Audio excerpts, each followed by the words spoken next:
সর্বগ্রাসী Kalahari মরুভূমি থেকে আমাজনের গহন রেন ফরেস্ট, ভয়ঙ্কর হিংস্র বনিপ থেকে শুরু করে লম্বা ঘাসের আড়ালে ওঁত পেতে থাকা সিংহের দল, এই সব প্রতিকূলতাকে উপেক্ষা করে নির্ভীক হৃদয়ে বুক চিতিয়ে দাঁড়িয়েছিল এক অতি সাধারণ বাঙালি যুবক। কুবেরের ঐশ্বর্যের হাতছানি নয়, যার হৃদয়ে জুড়ে ছিল অদেখাকে দেখার, অজানাকে জানার দুর্দম নেশা। বিভূতিভূষণ বন্দ্যোপাধ্যায়ের কলমে যে অতি সাধারণ ছাপোষা বাঙালি যুবকের অসাধারণ হয়ে ওঠার আখ্যান বাঙালিকে আজও উদ্বুদ্ধ করে অ্যাডভেঞ্চারের হাতছানিতে সাড়া দিতে। সেই অ্যাডভেঞ্চার প্রিয় যুবক শঙ্করের দ্বিতীয় দুর্ধর্ষ যাত্রার গল্প পার্থদের কলমে চাঁদের উপত্যকা ইতিমধ্যেই আপনাদের আমরা শুনিয়েছি। ভ্যালি ডিলা লুনাকে পিছনে ফেলে শঙ্করও ফিরে এসেছে তার নিজের দেশ ভারতবর্ষে। কিন্তু শঙ্কর কি পারবে নির্বিবাদী আট পৌড়ে জীবনযাপন করতে, নাকি আবারও কোনো গভীর ষড়যন্ত্রে জড়িয়ে পড়ে ছুটে যেতে হবে কোনো দুর্গম প্রকৃতির বুকে? পার্থদের সুনিপুণ কলমে মোহময়ী প্রকৃতির উত্তাত্ত বর্ণনায় আমরা নিয়ে এসেছি আড্ডাবাজের সর্ববৃহৎ শ্রুতিগল্প শঙ্করের তৃতীয় অভিযান, রাজহংসীর সরোবর। পার্থদে জন্ম 20শে নভেম্বর 1968 কলকাতায়। স্কুল জীবন কেটেছে পুরুলিয়ার আবাসিক রামকৃষ্ণ মিশন বিদ্যাপীঠে। কলকাতা বিশ্ববিদ্যালয় থেকে প্রাণ রসায়নে স্নাতকোত্তর, চাকরি সূত্রে রাজ্য সরকারের সমবায় দপ্তরের আধিকারিক। ছোটবেলা থেকেই বিভূতিভূষণ বন্দ্যোপাধ্যায়, শরদিন্দু বন্দ্যোপাধ্যায়, শীর্ষেন্দু মুখোপাধ্যায় আর সুনীল গঙ্গোপাধ্যায়ের ভক্ত। নিজে লিটল ম্যাগাজিন ও পত্রপত্রিকায় লেখালেখি করেছেন অনেক দিন। রবিবাসরীয় আনন্দবাজার পত্রিকায় 2008 সালে প্রকাশিত গল্প ফিল গুড গাড়ি বিশেষ প্রশংসিত হওয়ার পর আনন্দমেলা, 1920, দেশ, তথ্যকেন্দ্র, নন্দন, সোপান সহ বিভিন্ন পত্রিকা ও লিটল ম্যাগাজিনে গল্প প্রকাশিত হয়েছে। সম্প্রতি এবারত প্রকাশনী থেকে প্রকাশিত হয়েছে রুধির ধারায় রহস্য।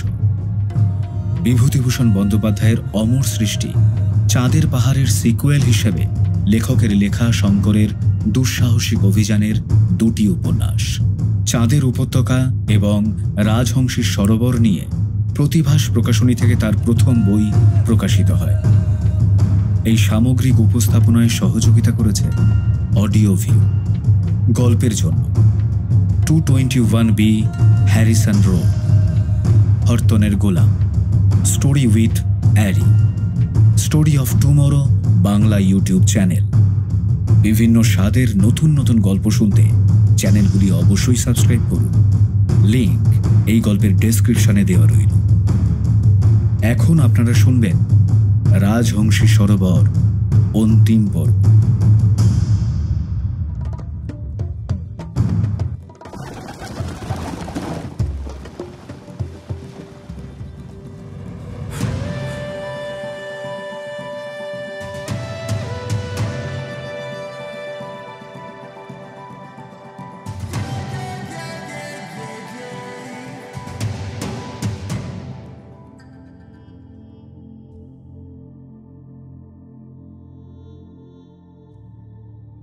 লেনার তীর ধরে ইয়াকুতস্ক থেকে উত্তর দিকে যেতে হবে। তারপর আরও উত্তর পূর্বে ইয়ানা নদীর দিকে রাস্তা বেঁকে গেছে। ইয়াকুতস্ক থেকে ভারখাইনক্স প্রায় 650 কিলোমিটার। 3টে ইয়াকুত ঘোড়া নিয়ে চিনো, ভাসিলিসা আর শঙ্কর চলেছে ভারখাইনস্কের পথে। পথের ডান দিকে একঘেয়ে গহন তৈগার জঙ্গল, আর বাঁ দিকে খাড়া প্রাকৃতিক ক্যানিয়ন। খাদের প্রায় 800 ফুট নিচে লেনা নদী। অন্তত দিন 5 লাগবে ভারখাইনক্স পৌঁছতে। সারা দিন ঘোড়ায় চেপে চলার পর রাতটা জঙ্গলের বাইরে তাঁবুতে কাটানোর পরিকল্পনা শঙ্করদের। গরমকাল শেষ হয়ে গেছে, আবার দিন ছোট হয়ে আসছে। সাইবেরিয়ায় শরৎকাল খুব মনোরম হলেও দৈর্ঘ্য ছোট। সোনালি লার্চের জঙ্গল সূর্যের আলোয় ঝলমল করে উঠছিল। মাঝে মাঝে ধূসর সবুজ স্প্রুফ আর পাইনে ঘেরা ছোট ছোট হ্রদ চোখে পড়ছে। আয়নার মতো ঝকঝকে শান্ত জল। বিকেল নাগাদ জঙ্গলের বাইরে ওরা তাঁবু খাটালো। আগুন জ্বালিয়েছে বুর্তেচিনো। আজ সে অশুভ আত্মাকে বশ করার ক্রিয়াকর্ম করবে। রাত বাড়লে সে ঝাড়ফুঁক শুরু করবে। শঙ্কর রাতের খাবার বানাতে ভাসিলিসাকে সাহায্য করছিল। মাশরুম, অমুল মাছ আর ভদকা দিয়ে রাতের খাবার সারতে হবে। শঙ্কর ভদকা খায় না, কিন্তু ওঝার ক্রিয়াকর্মে সবার ভদকা খাওয়াটা এখানকার রীতি। তাতে আনন্দ ও ওঝার উপরে বিশ্বাস দুটোই নাকি প্রকাশ পায়। দ্রিম দ্রিম করে একটা বাদ্যযন্ত্র বাজাচ্ছে বুর্তেচিনো। আগুনের চারপাশে ঘুরে ঘুরে বিড়বিড় করে মন্ত্র পড়ছে। কখনো শঙ্কর বা ভাসিলিসার মাথায় পাখির পালক লাগানো জাদুদণ্ড স্পর্শ করছে।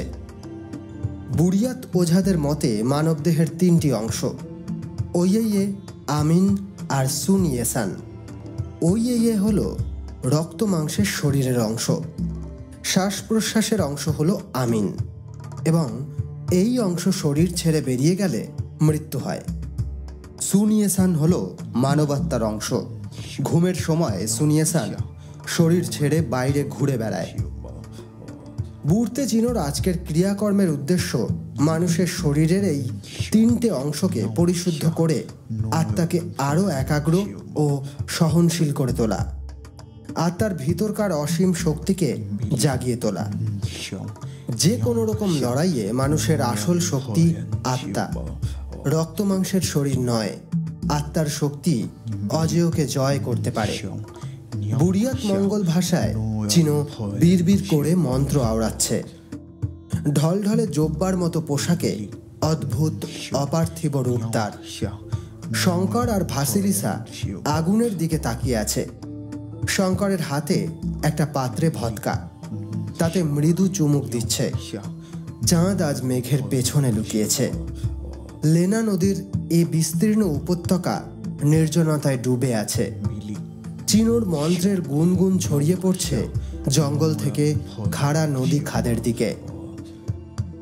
রাতের আকাশের গায়ে প্রতীয়মান সুদূরে লেনা নদীর দিক থেকে ইয়ানা নদী পর্যন্ত ছড়ানো তুষারে ঢাকা ভারখাইনস্ক পর্বতমালা। শঙ্কর রাতের অন্ধকারে ভারখাইনস্কের দিকে তাকালো। মাথাটা তার সামান্য ঝিমঝিম করছে। আকাশের দিকে তাকিয়ে একবার চাঁদটাকে খুঁজল, দেখতে পেল না। এমন জমাট অন্ধকারের রাতে বুঝি বুড়িয়াতদের অশুভ আত্মারা আকাশ আর পৃথিবীর মাঝখানে ঘুরে বেড়ায়। শঙ্কর জানে তার আত্মা শুদ্ধ, সুন্দর আর শক্তিশালী। শঙ্কর ঠিক প্রসাদদা আর ইগরকে খুঁজে বের করবেই। চিন্তা শুধু একটাই, প্রসাদদা সুস্থ আছে কিনা। ডক্টর মরোজভের চিঠিতে ভারখাইনস্কের বন্দীদের নিয়ে কোনো এক অশুভ ষড়যন্ত্রের আভাস সে পেয়েছে। তাই মনে হচ্ছে প্রসাদ আর ইগরের জীবন সংশয়। শঙ্করকে যেভাবে হোক ভারখাইনস্ক পৌঁছে ওদের বাঁচাতে হবে। কলকাতার রামেশ্বর বাবুর স্ত্রীকে সে কথা দিয়ে এসেছে। তার জামাই প্রসাদ দাস বন্দ্যোপাধ্যায়কে সে রাশিয়া থেকে ফিরিয়ে নিয়ে যাবেই। ষড়যন্ত্রের যে জালে দুর্ভাগ্যবশত ভাসিলিসা, চিনো আর সে জড়িয়ে পড়েছে তা আসলে বহুদূর পর্যন্ত বিস্তৃত। সম্ভবত বহু নিরীহ মানুষের জীবন মরণের প্রশ্ন তার সঙ্গে জড়িয়ে আছে রাশিয়ার ভবিষ্যৎ। ভাসিলিসা তার নিজের জিনিসপত্র ঘেঁটে ফিফথ সিম্ফনির স্বরলিপি খুঁজে পেয়েছে। লুডুইক ফান বিটোফেন আর চাইকভস্কি দুজনের পৃথক স্বরলিপি আছে। সেন্ট পিটার্সবার্গের মরিনস্কি ব্যালে থিয়েটারে সঙ্গীত আর ব্যালে শেখার সময় দুটো ফিফথ সিম্ফনি সে আলাদাভাবে শিখেছিল। এগুলো নিয়ে গত 2-3 দিন ধরে শঙ্করের সঙ্গে আলোচনা করেছে। এর ভেতর কোনো সংকেত লুকিয়ে আছে কিনা বোঝার চেষ্টা করেছে। প্রথম দিকে শঙ্করের মনে হয়েছে ফিফথ সিম্ফনি শব্দটার মধ্যে যে 5 শব্দটা আছে সেখানেই বোধহয় লুকোনো রহস্য। ভাসিলিসা বুঝিয়েছে যে ফিফথ সিম্ফনি শব্দবন্ধে ফিফথ শব্দটা আসলে ওপাস নাম্বার। বিটোফেন পর্যায়ক্রমে যেরকমভাবে সুর রচনা করেছেন সেই অনুযায়ী সুরগুলোর আগে সংখ্যা বসেছে। তাই ফিফথ সিম্ফনিতে 5 শব্দটার গভীর কোনো রহস্য নেই। শঙ্করের ভদকার গ্লাস শেষ হয়ে গেছে। বুড়তে চিনোর মন্ত্রগুলো বাতাসে আবছা হয়ে ভাসছে। তবু তার মস্তিষ্কে নেমে আসা অস্পষ্টতার ভেতর আত্মার উচ্চারণগুলো স্পষ্ট হয়ে অনুরণিত হচ্ছে। ফিফথ সিম্ফনির রহস্যময় সংকেতলিপি যেন সুস্পষ্ট হয়ে উঠেছে। ফিফথ সিম্ফনি শব্দটার ভিতর যে 5 আছে তার মধ্যে কোনো গূঢ় অর্থ নেই। বিটোফেনের ফিফথ সিম্ফনি যেখানে সি মাইনারে বাঁধা, সেখানে চাইকভস্কির ই মাইনারে। উল্লেখযোগ্য হল দুজনের ফিফথ সিম্ফনিতেই 4খানি মুভমেন্ট অর্থাৎ নোট আছে, অর্থাৎ 5 নয়, খুব সম্ভবত 4 শব্দটার সঙ্গে ই ষড়যন্ত্রের সংকেত জড়িয়ে আছে। এই 4খানি নোট আসলে 4টি অ্যাকশন। প্রথম নোট অ্যালেগ্রো কন ব্রিও, যথেষ্ট শক্তি ও দক্ষতা দিয়ে বাজাতে হয়। প্রথম অ্যাকশন সোনার বিস্কুট ভর্তি বাক্স চুরি করা। পুলিশ খুন, গানজরিগের খুন আর পাদ্রি চেরনিয়াকের খুন পরিকল্পনার পার্শ্ব প্রতিক্রিয়া। দ্বিতীয় নোট আন্দান্তে কন মোটো, খুব আবেগ দিয়ে বাজাতে হয় অংশটি। দ্বিতীয় অ্যাকশন গ্রিগরি রাসপুতিনের হত্যার চেষ্টা। আন্তোনিনা দিমেন্তিয়েভার আত্মহত্যা সেই প্রচেষ্টা ব্যর্থ করে। তৃতীয় নোট সের্জো অ্যালেগ্রো, এই অংশটা খেলার ছলে বাজাতে হয়। তৃতীয় অ্যাকশন এখনও সঠিক জানা নেই, তবে অনুমান খেলার ছলে সবার অজান্তে সাংঘাতিক কোনো কাজ। ডক্টর মরোজভের চিঠিতে ভারখাইনস্কের বন্দীদের নিয়ে কোনো পরীক্ষা নিরীক্ষার ইঙ্গিত আছে। চতুর্থ নোট অ্যালেগ্রো, এই অন্তিম অংশটি চিরাচরিত রীতির বাইরে গিয়ে সি মাইনারের পরিবর্তে সি মেজরে বাজানো হয়। চতুর্থ অ্যাকশন সম্পূর্ণ অপ্রত্যাশিত কোনো ঘটনা, যার ফলাফল অত্যন্ত গভীর ও ব্যাপক, যার সঙ্গে রাশিয়ার ভবিষ্যৎ যুক্ত। গভীর এক ষড়যন্ত্রের আবর্তে জড়িয়ে পড়েছে শঙ্কর, যার আড়ালে লুকিয়ে আছে দুর্দান্ত শক্তিশালী এক মানুষ। মানুষ নয়, শয়তান, যার নাম রোসোমাখা, যার কোনো মুখ নেই, প্রকাশ্য পরিচয় নেই, আছে শুধু রোসোমাখা, অর্থাৎ উলভারিন নামের জন্তুটার মতো হিংস্রতা আর ধূর্ততা। শঙ্কর মেঘের পেছনে চাঁদটাকে খুঁজছে। নিরেট অন্ধকারের ভিতর যেন সে একটা আলোকিত রাস্তা খুঁজছে। সামনেই লেনা নদীর খাড়া পাথুরে খাঁজটা দেখা যাচ্ছে। অনেক নিচে ক্ষীণ জলের শব্দ। ডানদিকে ঘন তাইগার অরণ্য। উঁচু উঁচু পাইন স্প্রুফের গম্ভীর মাথাগুলো এক ভৌতিক আবহ সৃষ্টি করেছে। শঙ্কর যেন এই গোটা উপত্যকার উপর দিয়ে ভেসে চলেছে ভারখাইনস্ক পর্বত শ্রেণীর দিকে। রাতের অন্ধকারে বহু উঁচু থেকে তার চোখ দুটো যেন কোনো নিশাচর পাখির মতো সব কিছু দেখতে পাচ্ছে। অনেক নিচে কোথাও থেকে একটা ক্ষীণ আর্তনাদ ভেসে আসছে। কোথা থেকে? অনেক নিচে লেনার খাদের গভীর থেকে, নাকি স্প্রুফের জঙ্গলের গভীর থেকে? নারী কণ্ঠে কেউ আর্ত চিৎকার করছে। শঙ্কর চমকে ওঠে। নিচের দিকে চেয়ে দেখে সে অনেক উঁচুতে উঠে এসেছে পাখির মতো। তাকে ফিরতে হবে বিপদে পড়া ওই নারী কণ্ঠের কাছে। কিন্তু শঙ্কর এত উঁচুতে পাখির মতো ভেসে বেড়াচ্ছে কিভাবে? তবে কি তার আত্মার অংশ সুনিয়েসান তার শরীর ছেড়ে এত উঁচুতে উঠে এসেছে? সে কি মারা গেছে নাকি গভীর ঘুমে আচ্ছন্ন?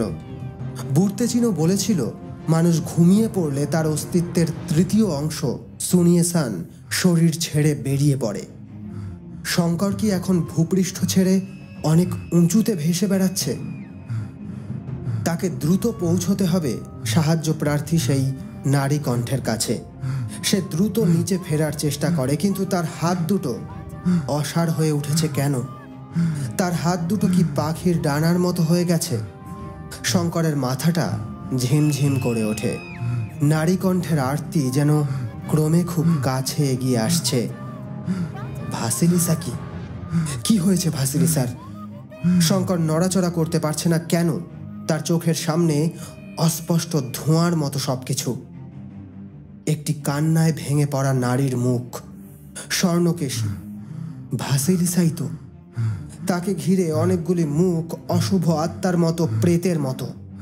ভয়ঙ্কর একটি প্রেত মুখ ভাসিলিসার সোনালি চুল চেপে ধরেছে। ভাসিলিসা চিৎকার করছে, পোমোগিতে পোমোগিতে। তার আরতির শব্দগুলো ভেঙে পড়ছে জমাট অন্ধকারে। তার সঙ্গী বুর্তেচিনো কোথায়? তাকে দেখতে পাচ্ছে না কেন? শঙ্কর তার সমস্ত শক্তি জড়ো করে উঠে দাঁড়ানোর চেষ্টা করছে। হঠাৎ তার মাথার বাঁ দিকে নেমে আসে প্রবল আঘাত। সংজ্ঞা হারানোর মুহূর্তে সে শুনতে পায় নারীকণ্ঠ ক্ষীণ থেকে ক্ষীণতর হয়ে আসছে। ঘোড়ার খুরের শব্দ মিলিয়ে যাচ্ছে হাওয়ায়।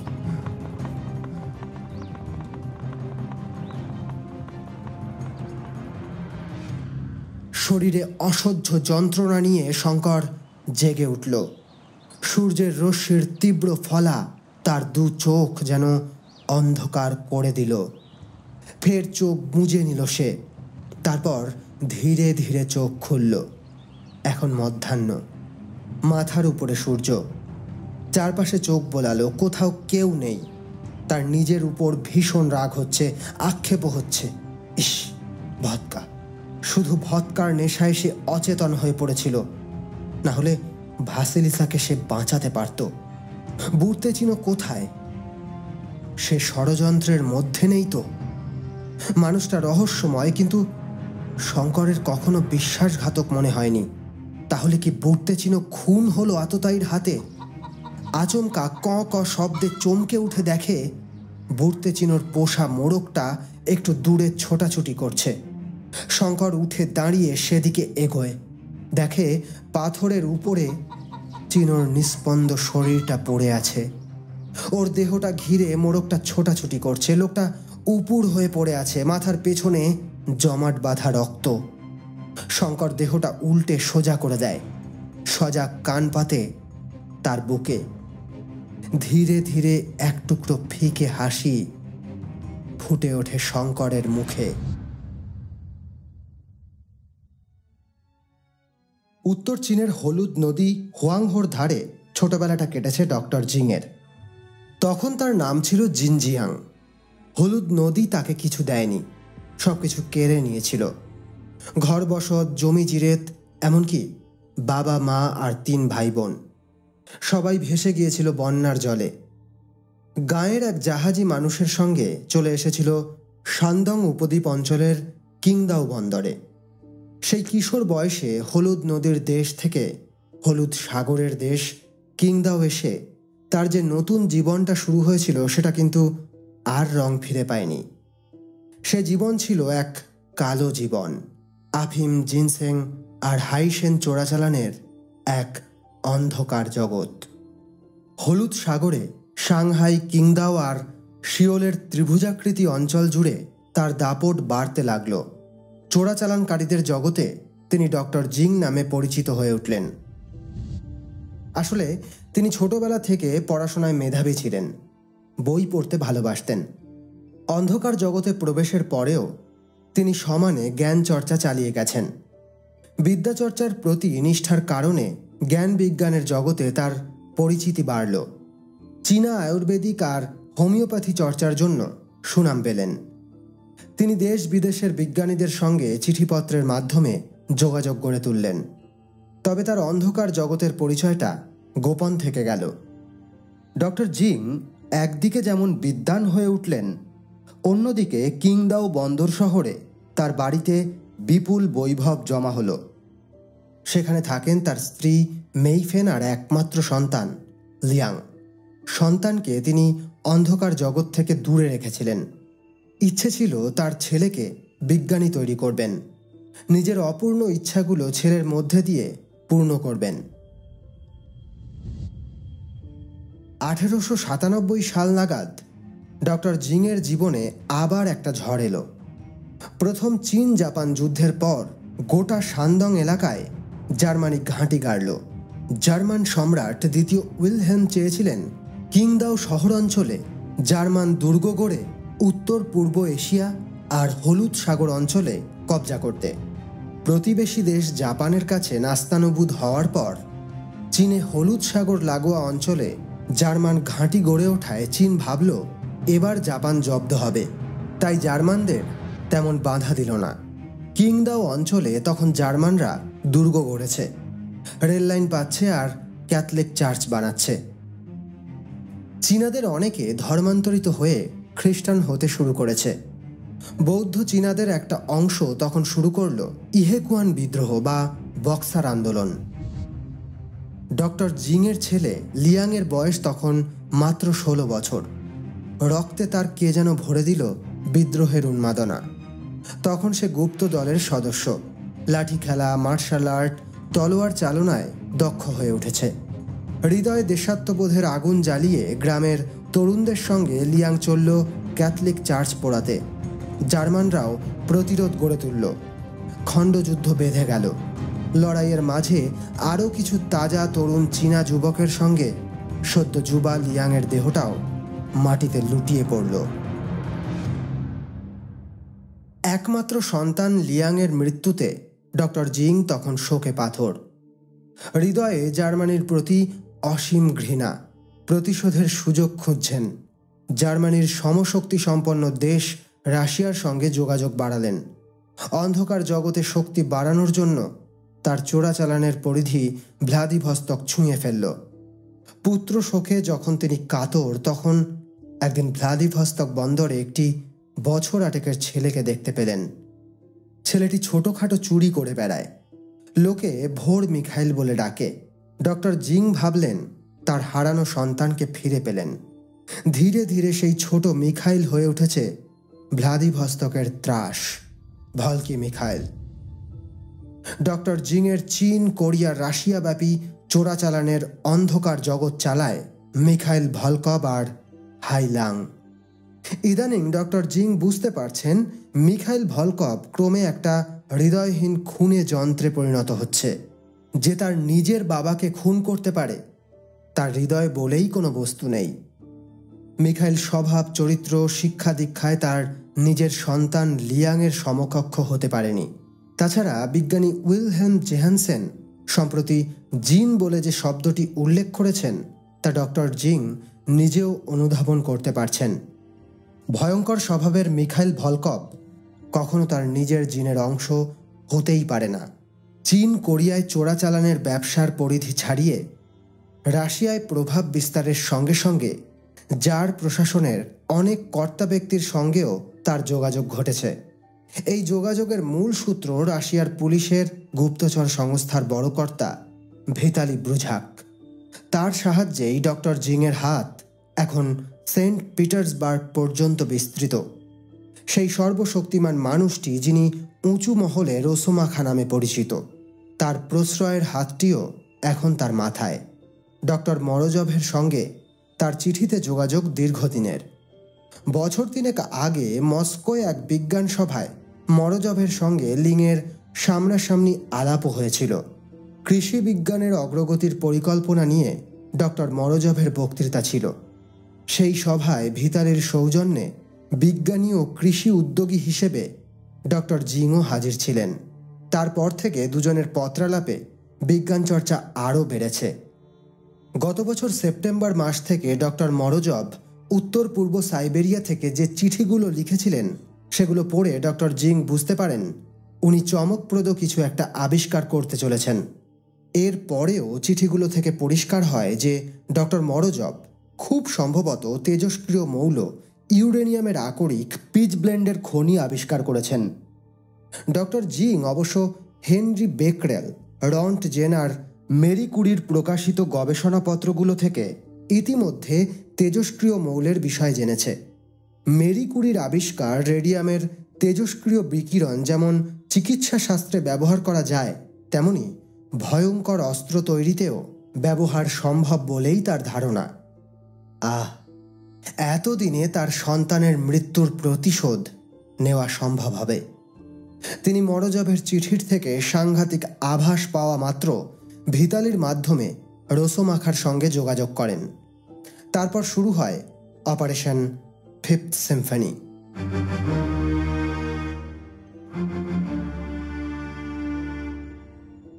লেনজোলোতে কোম্পানির চুরি যাওয়া সোনা এখন কোথায় তিনি জানেন না, কারণ চুরি যাওয়ার পরদিনই মিখাইল আর হাইলাংয়ের কাছ থেকে সেই সোনা ভরা বাক্সের জিম্মা নেন ভিতালি ব্রুঝাক। ডক্টর জিং শুধু এইটুকু জানেন, অপারেশন ফিফথ সিম্ফনিকে বাস্তব রূপ দিতে যে বিপুল ব্যয় হবে তার টাকার যোগান আসবে ওই সোনা থেকে। চলতি বছরের মার্চ মাসে মরস্কয় ভল্ক জাহাজে চেপে রাশিয়া আসার সময় ভারতীয় যুবক শঙ্করের সঙ্গে আলাপ হওয়ার পর ডক্টর জিংয়ের বুকের ভেতর ঘুমিয়ে থাকা অপত্য স্নেহ জেগে উঠেছিল। বেশ ছেলেটি, পরোপকারী, দুঃসাহসী, এক সিংহ হৃদয় পুরুষ। ডক্টর মরোজভের চিঠিগুলো ওকে দিয়েছিলেন কিছুটা সাহায্য করার জন্য। মনের কোণে জেগে ওঠা পিতৃস্নেহ চেয়েছিল ছেলেটির রাশিয়া আসার উদ্দেশ্য সার্থক হোক।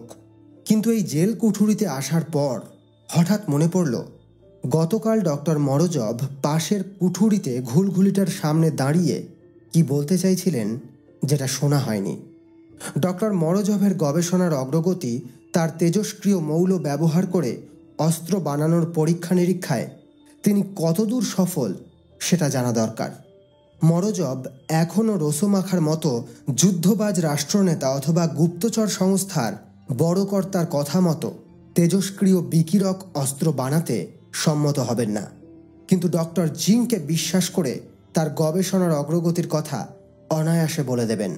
ডক্টর জিংকে তাই বন্দি করে এই জেল কুঠুরিতে পাঠানো হয়েছে ডক্টর মরোজভের মুখ থেকে কথা বের করানোর জন্য।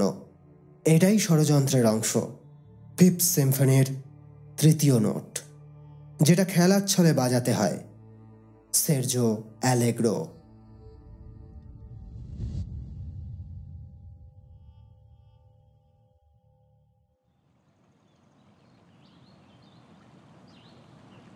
মৃত্যুর মুখ থেকে ফিরে এসেছে বুর্তেচিনো। শঙ্কর তাকে সেবা শুশ্রূষা করে অনেকটাই সুস্থ করে তুলেছে। সাইবেরিয়ার জল হাওয়ায় মানুষ চিনো ধীরে ধীরে সুস্থ হয়ে উঠেছে। শঙ্করের ভারখাইনস যাত্রা দিন কতক পিছিয়ে গেছে। তবে সবচেয়ে উদ্বেগের ঘটনা সেই রাতে ভাসিলিসার অপহরণ। মেয়েটাকে কারা অপহরণ করেছে সে ধারণা শঙ্করের আছে। মাথায় আঘাত পেয়ে সংজ্ঞা হারানোর মুহূর্তে সে মিখাইল ভলকভ আর হাইলাংকে চিনতে পেরেছিল। ওরা দলে ভারী, আর সে নিজে ভদকার নেশায় অপ্রকৃতস্থ না থাকলে মেয়েটাকে অনায়াসে বাঁচাতে পারত। সেই আক্ষেপ তার এখনও যায়নি। তার মশিন নেগান্ট M91 রাইফেল, একটা মাউজার পিস্তল, কোল্ড রিভলভার, বুর্তেচিনোর ম্যানলিকার রাইফেল আর কার্তুজ ভরা থলিটা শঙ্কর গুছিয়ে নেয়। একটা লড়াই আসন্ন। ভারখাইনস পৌঁছনোর আগে তাদের তৈরি হয়ে নিতে হবে। দুটো বাউই ছোড়া আর একটা স্পেনীয় নাভাজা ব্যাগে ভরে নিয়েছে শঙ্কর। এগুলো বুনো জন্তু আর হিংস্র মানুষের থেকে আত্মরক্ষার জন্য। ভারখাইনস পৌঁছতে অন্তত আরও 2 দিন লাগবে। একটা পরিকল্পনা ছকে নেওয়া প্রয়োজন। বুর্তেচিনো দুর্বল থাকলেও এখন অনেকটাই সুস্থ। শঙ্কর রাশিয়ার ম্যাপটা খুলে উত্তর পূর্ব সাইবেরিয়ার অংশটায় চোখ রাখল।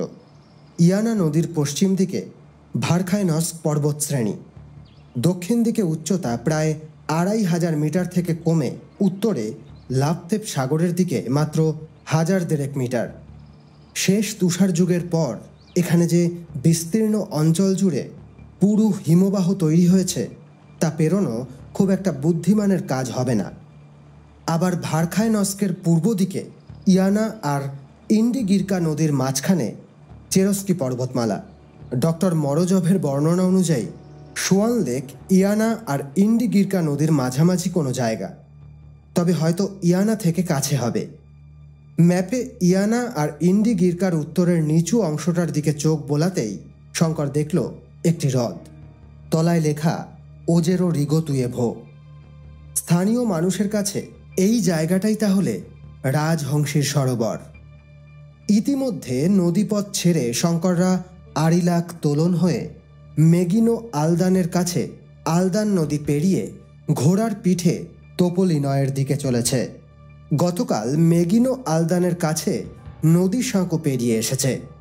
শঙ্করের ইয়াকুত ঘোড়াটা কালো, বুর্তেচিনো চলেছে একটা সাদা ঘোড়ায়, আর ভাসিলিসার সওয়ারিবিহীন চেস্টনাট বাদামি ঘোড়াটা বিষণ্ণ মনে চলেছে উত্তর পূর্বে সাইবেরিয়ার দুর্গম পথ বেয়ে।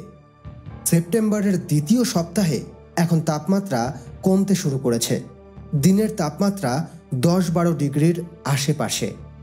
রাতের দিকে মাঝে মাঝে হিমাঙ্কের অনেকটা তলায় চলে যাচ্ছে। দিনগুলো ফের ছোট হতে শুরু করেছে। তোপোলিয়ন পৌঁছতে আরও একদিন লাগবে। সেখান থেকে ভারখায়নস্ক আরও দিন 2 লাগবে। তুষারে ঢাকা ভারখায়নস্ক পর্বতশ্রেণীর তৈগার জঙ্গল অত্যন্ত গভীর। লার্চের জঙ্গলের গা ঘেঁষে যাওয়ার সময় শঙ্করদের ইয়াকুত ঘোড়া দুটো মাঝে মাঝে থমকে দাঁড়াচ্ছে। একটা বড় ঝর্ণার সাঁকো পেরিয়ে বুড়তে আর শঙ্কর ঘোড়া থেকে নেমে পড়ল। লার্চের জঙ্গলের পাশে বিস্তৃত ঘাস জমি দেখে ঘোড়া দুটো ঘাস খেতে চলে গেল। হঠাৎ মাথার উপর চক্কর কেটে সোনালি বাদামি রঙের বিশাল ডানার একটা পাখি পাহাড়ের ঢালে লার্চের জঙ্গল থেকে নেমে এলো। ধারালো বাঁকানো ঠোঁটের পাখিটা অদূরেই একটা পাথরের উপর বসে শঙ্করের দিকে তীক্ষ্ণ দৃষ্টিতে তাকিয়ে থাকলো। বুড়তে ফিস ফিস করে বলল, সোনালি ঈগল, মৃত্যুর দেবতা কায়রার পুত্র এর লেখ। নেকড়েরাও এই মৃত্যুদূতকে ভয় পায়। বিরাট মাংসাশী পাখিটার দিকে তাকিয়ে বুড়তেছিনো মুখের কাছে 2 হাত জড়ো করে অদ্ভুত একটা শব্দ করল। পাখিটাও অবিকল একই রকম শব্দ করে ডাকলো।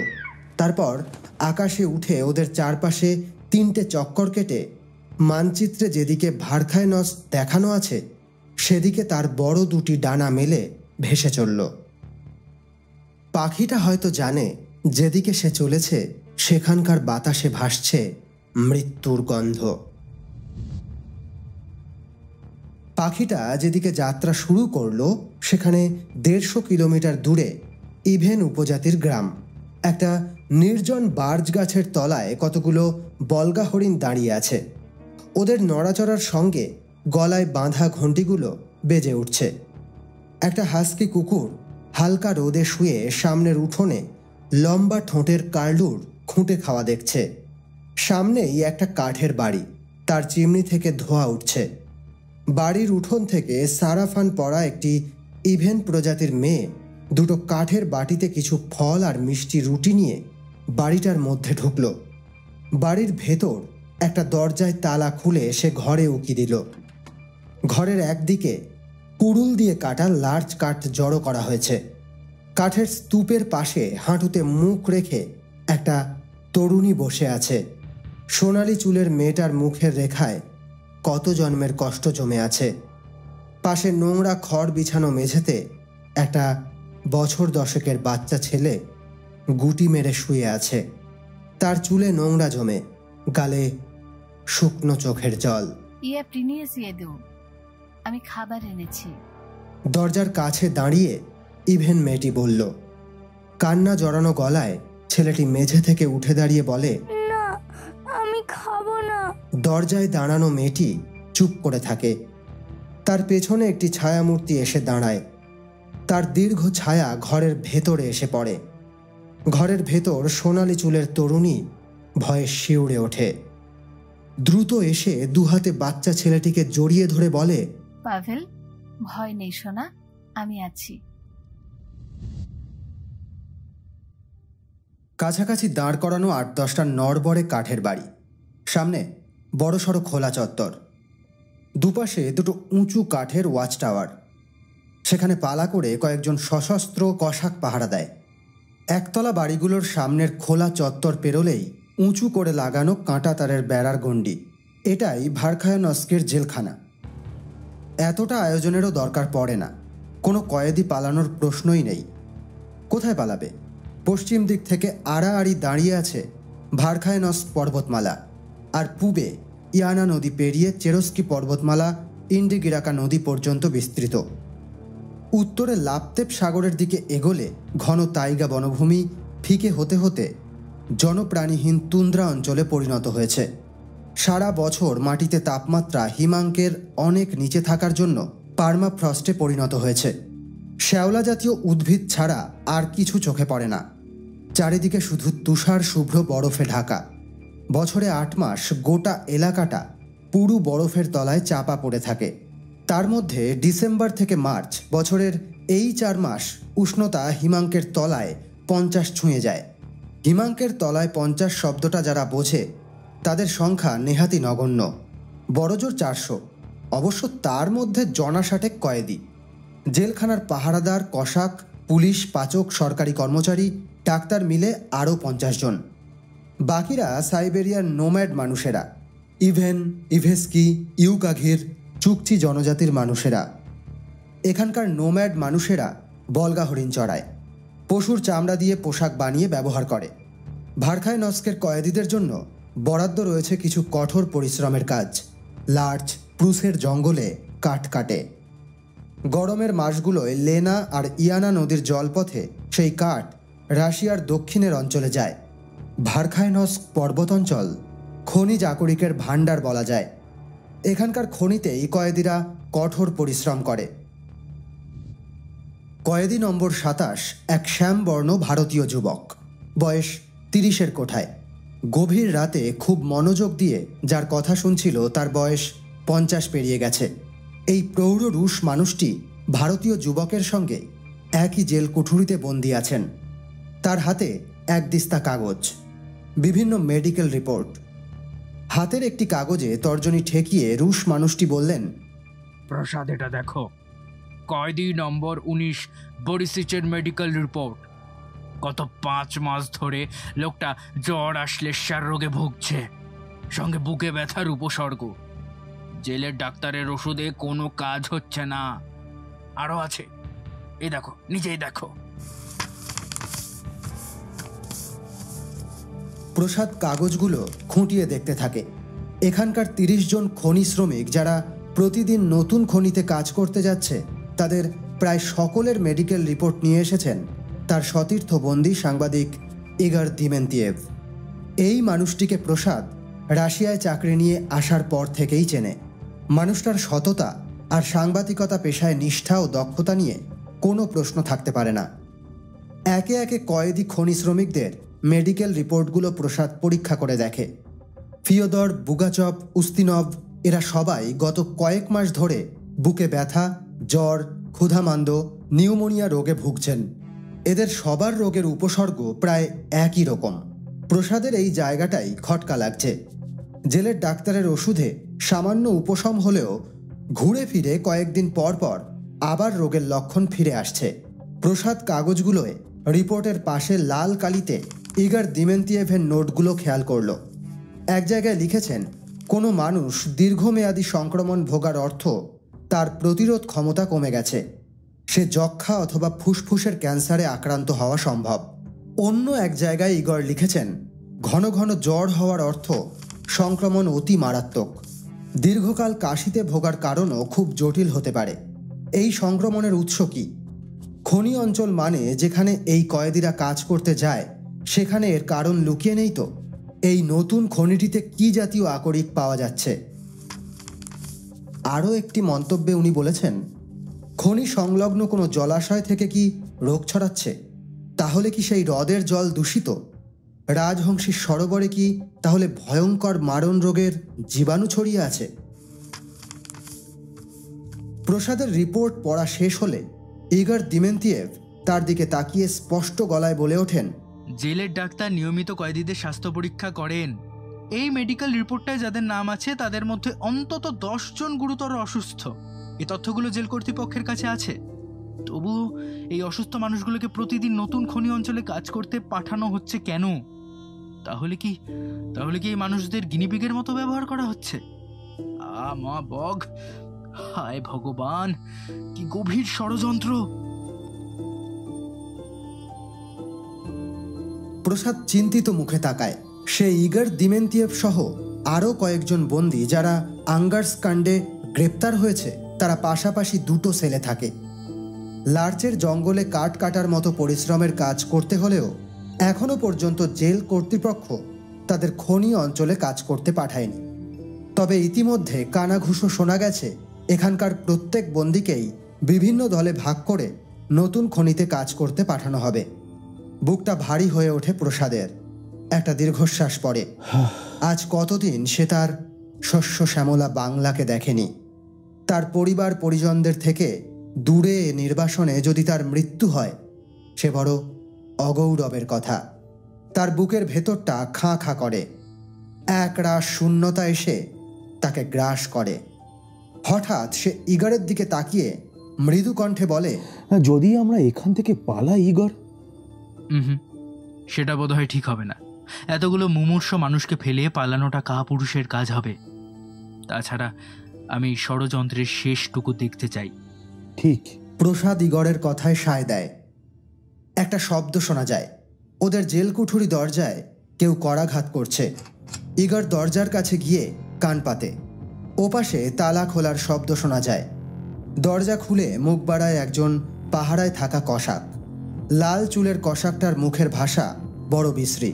সে বলে, এই অপদার্থের দল, এখন জেগে আছিস কেন? শুতে যা, কাল তোদের নতুন এক খনিতে নিয়ে যাব। ভারখায়নস গ্রামটার পরিধি খুব বেশি হলে 5 কিলোমিটার। এর বাইরে ঘিরে আছে লার্চ আর স্প্রুসের গহন জঙ্গল। এই তৈগার জঙ্গলে যারা বাস করে তাদের খাদ্যের বাইরে অন্য কোনো চাহিদা নেই। মানুষের মতো মস্তিষ্ক তাদের জটিল নয়। তারা অপরাধ বোঝে না, জেলখানা বোঝে না, যুদ্ধ বোঝে না, রাশিয়া জার্মানি কিচ্ছু বোঝে না, এমনকি বিটোফেন চাইকভস্কিও বোঝে না। তাদের চাই শুধু নিরন্তর খাদ্যের যোগান। অনাহারে অভুক্ত অবস্থায় থাকলে তাদের রাগ আর হিংসা বাড়ে। তখন এদের দৃষ্টি খুনির মতো ধারালো হয়ে ওঠে। দাঁত আর পায়ের নখগুলো যেন আরও ধারালো হয়ে ঝিঁকিয়ে ওঠে। মধ্যরাতে লার্চের জঙ্গলে তাদের গরম দীর্ঘশ্বাস পড়ে। অন্ধকারে একজোড়া চোখ ধক করে জ্বলে ওঠে। এক মুহূর্ত পরে তার পাশে আরও একজোড়া চোখ জ্বলে ওঠে। তারপর আরও একজোড়া, আরও দুটি, এমনি করে দুটি দুটি করে 40 জোড়া ক্ষুধার্ত ভয়ঙ্কর চোখ রাতের আধারে লার্চের জঙ্গলে জেগে ওঠে। তারা ক্ষুধার্ত চোখে ভারখায়নস গ্রামটার দিকে তাকিয়ে থাকে। এবার শীতের শুরু থেকেই খাদ্যের বড় অভাব। নীল খরগোশ, হরিণ পাওয়া যাচ্ছে না। ধকধক করে জ্বলতে থাকা চোখগুলো গ্রামটার দিকে তাকায়। অনেক খাবার মজুত আছে ওখানে, বলগা হরিণ, ঘোড়া, আরও অনেক গবাদি পশু। কিছু না পাওয়া গেলে অন্তত 400টা রক্ত মাংসের মানুষ।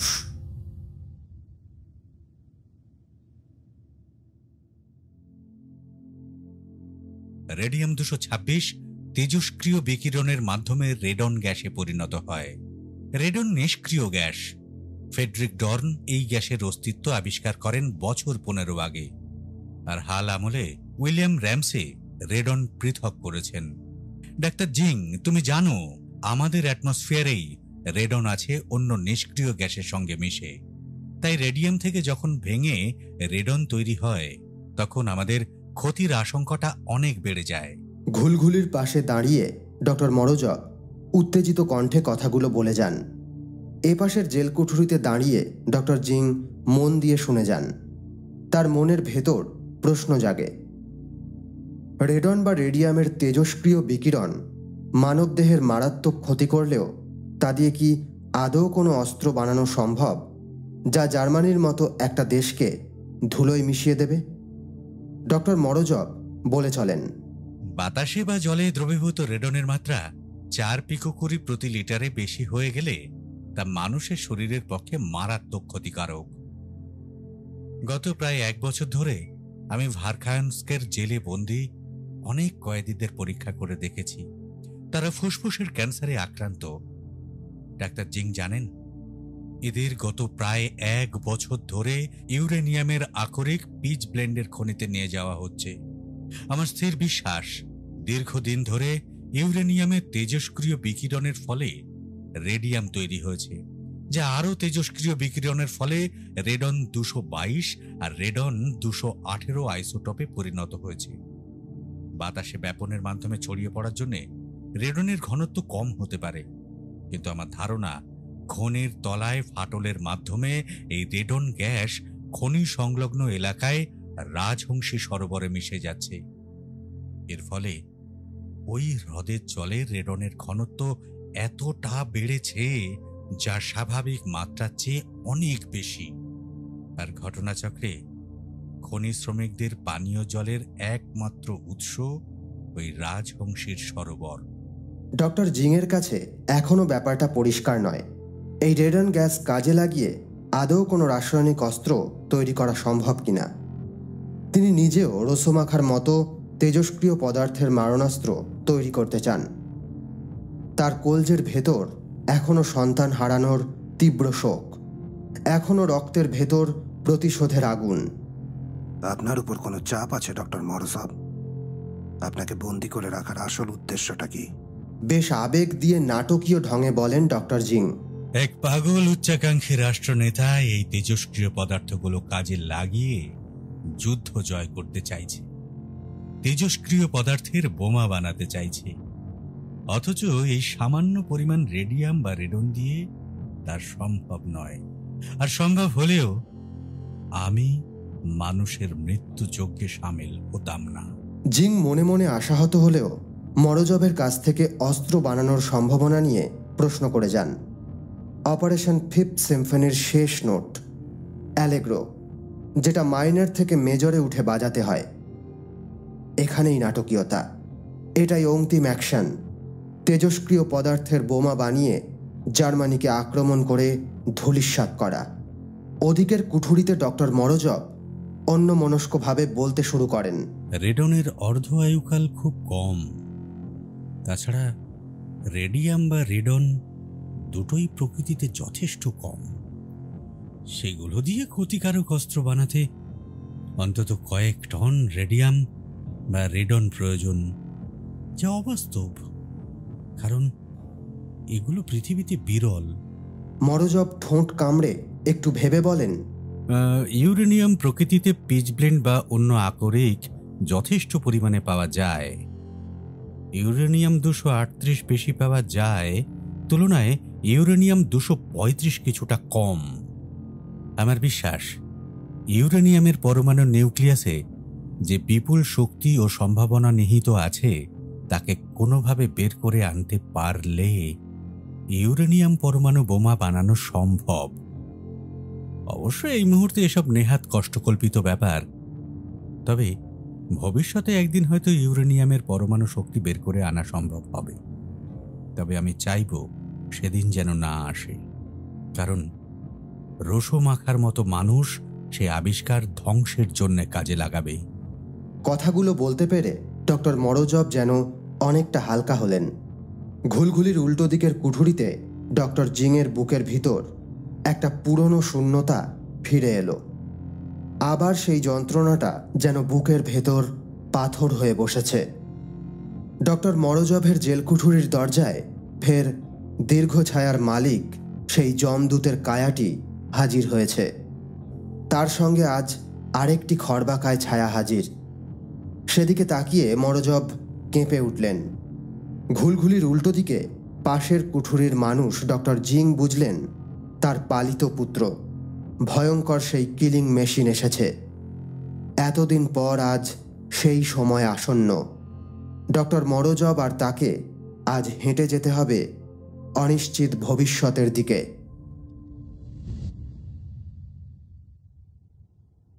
তখন কুয়াশা ঢাকা হেমন্তের সকাল।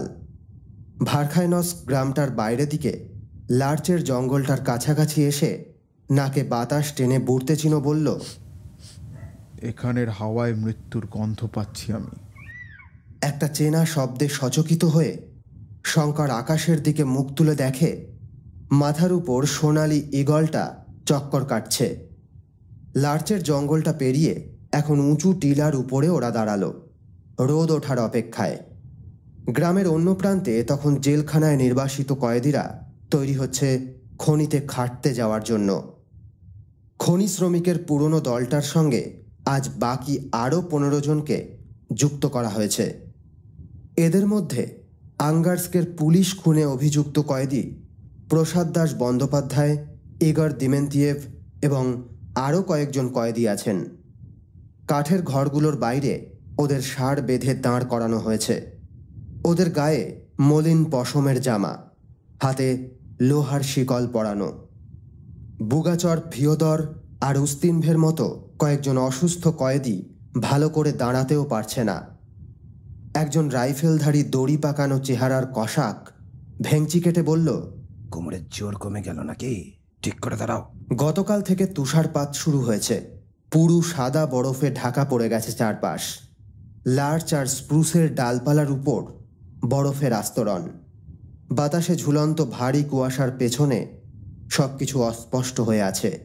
কাঁটাতারের সীমানার গেটটা খুলে বাইরের দিক থেকে ঘোড়ায় চড়ে একজন লাল চুলের কসাক বাইরের দিক থেকে কয়েদিদের দলটার সামনে এগিয়ে আসছে।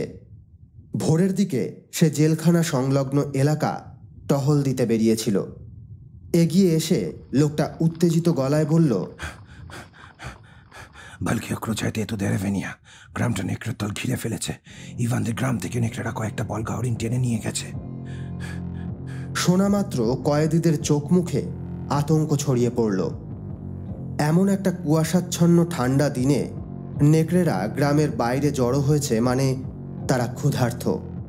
কয়েদিরা আজ খনিতে কাজ করতে যেতে নারাজ। ঘোড়ায় চড়া লাল চুল কসাক কয়েক মুহূর্ত কি যেন ভাবল। দড়ির মতো পাকানো চেহারার কসাকটার সঙ্গে খানিকটা পরামর্শ করে চিৎকার করে উঠল, কেউ পালাবে না, সবাই পিচ ব্লেন্ডের খনিতে চলো, লেবিদিনায় ওসেরও চলো। সঙ্গে সঙ্গে আরও 7-8 জন কসাক ঘোড়ায় চড়ে লাফিয়ে উঠল। 2-4 জন কয়েদি যারা লাইন ভেঙে পালানোর চেষ্টা করল তাদের উপর সপাসপ চাবুক চলল। বাধ্য হয়ে কয়েদিরা দীর্ঘ 10 কিলোমিটার পথ হাঁটতে শুরু করল।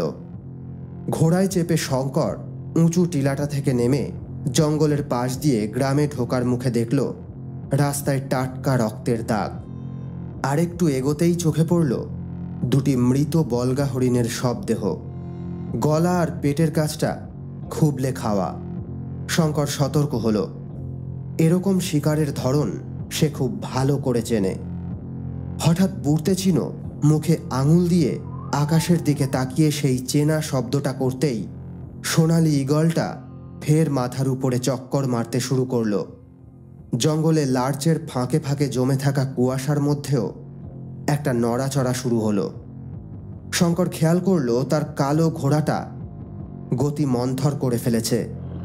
দেখতে দেখতে কুয়াশা ছিঁড়ে গোটা বিশেক ধূসর নেকড়ে বেরিয়ে এলো। ক্ষুধার্ত নেকড়েদের মহাপাল। ওদের খোলা মুখ জিভ থেকে লালা ঝরছে, চোখে যেন আগুন ঝরছে। চিনো শঙ্করকে ফিসফিসিয়ে বলল, আমরা বুড়িয়াত মঙ্গলরা গোয়া মারাল আর বুড়তে চিনোর সন্তান। নেকড়ে আমাদের কাছে পবিত্র জীব। শঙ্কর, তোমার মধ্যেও একটা নেকড়ে আছে, ভালো নেকড়ে, তাকে জাগাও। ততক্ষণে নেকড়ের মহাপাল থেকে একটা বড়সড় চেহারার মিশকালো নেকড়ে বেরিয়ে এসেছে। এত বড় নেকড়ে শঙ্কর আগে দেখেনি। ঠান্ডা চোখে জন্তুটা ওদের দেখছে। শঙ্করও দৃষ্টি সরায়নি। করোল ভলকভ, নেকড়ের রাজা, চিনো বলে উঠল। মাথার উপর সোনালি ঈগলটা একবার বড় ডানা দুটো হাওয়ায় ভাসিয়ে দ্রুত নিচে নেমে এসে ফের শরীরটা বাঁকিয়ে গোঁত্তা খেয়ে উপরে উঠে গেল। কালো নেকড়েটা একবার আকাশে চক্কর কাটতে থাকা ঈগলটাকে দেখল। তারপর আকাশের দিকে মুখ তুলে অদ্ভুত স্বরে ডেকে উঠল। মুহূর্তের মধ্যে মহাপালের বাকি নেকড়েগুলো একসঙ্গে অবিকল একই সুরে জঙ্গল কাঁপিয়ে ডেকে উঠল।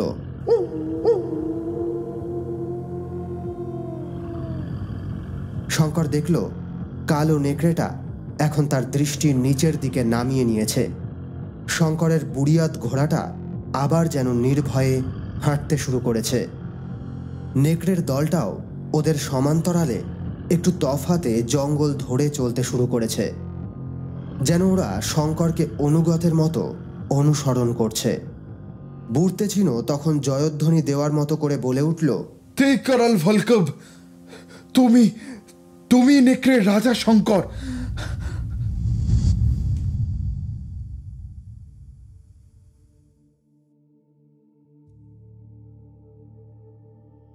ভাসিলিসা গত রাতে একটুও ঘুমোতে পারেনি। ছোট্ট পাভেল ওর কোলের কাছে শুয়ে ফুঁপিয়ে ফুঁপিয়ে কেঁদেছে সারা রাত। ছেঁড়া ছেঁড়া ঘুমের মধ্যে ভাসিলিসা স্বপ্নে তার মাকে দেখেছে। আন্তোনিনা দিমেন্তিয়েভা ফুপিয়ে ফুপিয়ে কাঁদছে, আর তার চোখের জল জমতে জমতে একটা সরোবরের আকার নিচ্ছে।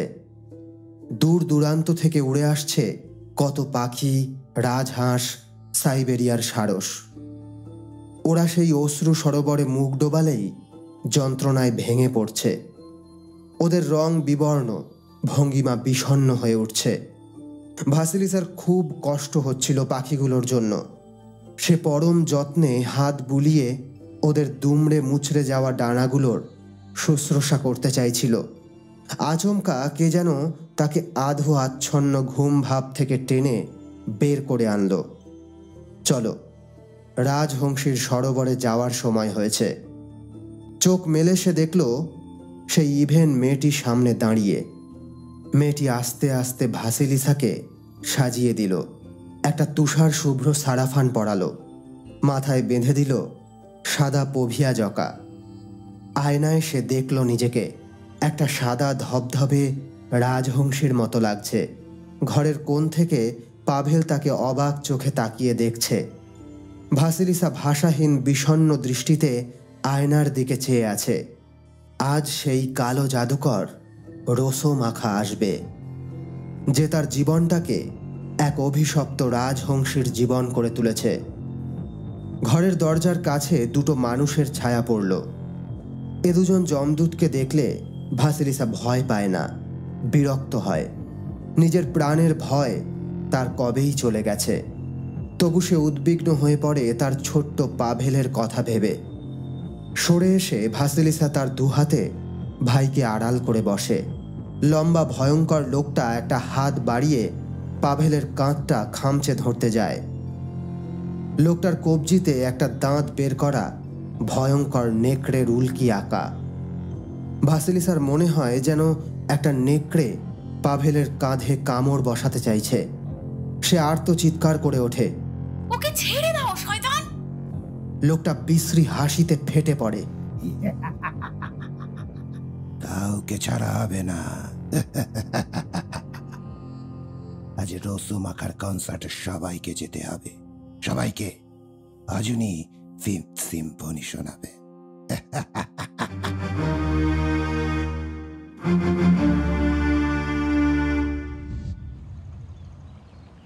লার্চের জঙ্গলের পাতার ফাঁক দিয়ে তাকিয়ে আছে শঙ্কর।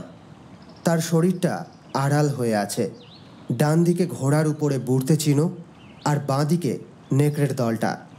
ওদের পুরো ভাগে সেই কালো নেকড়েটা, করল ভলকব।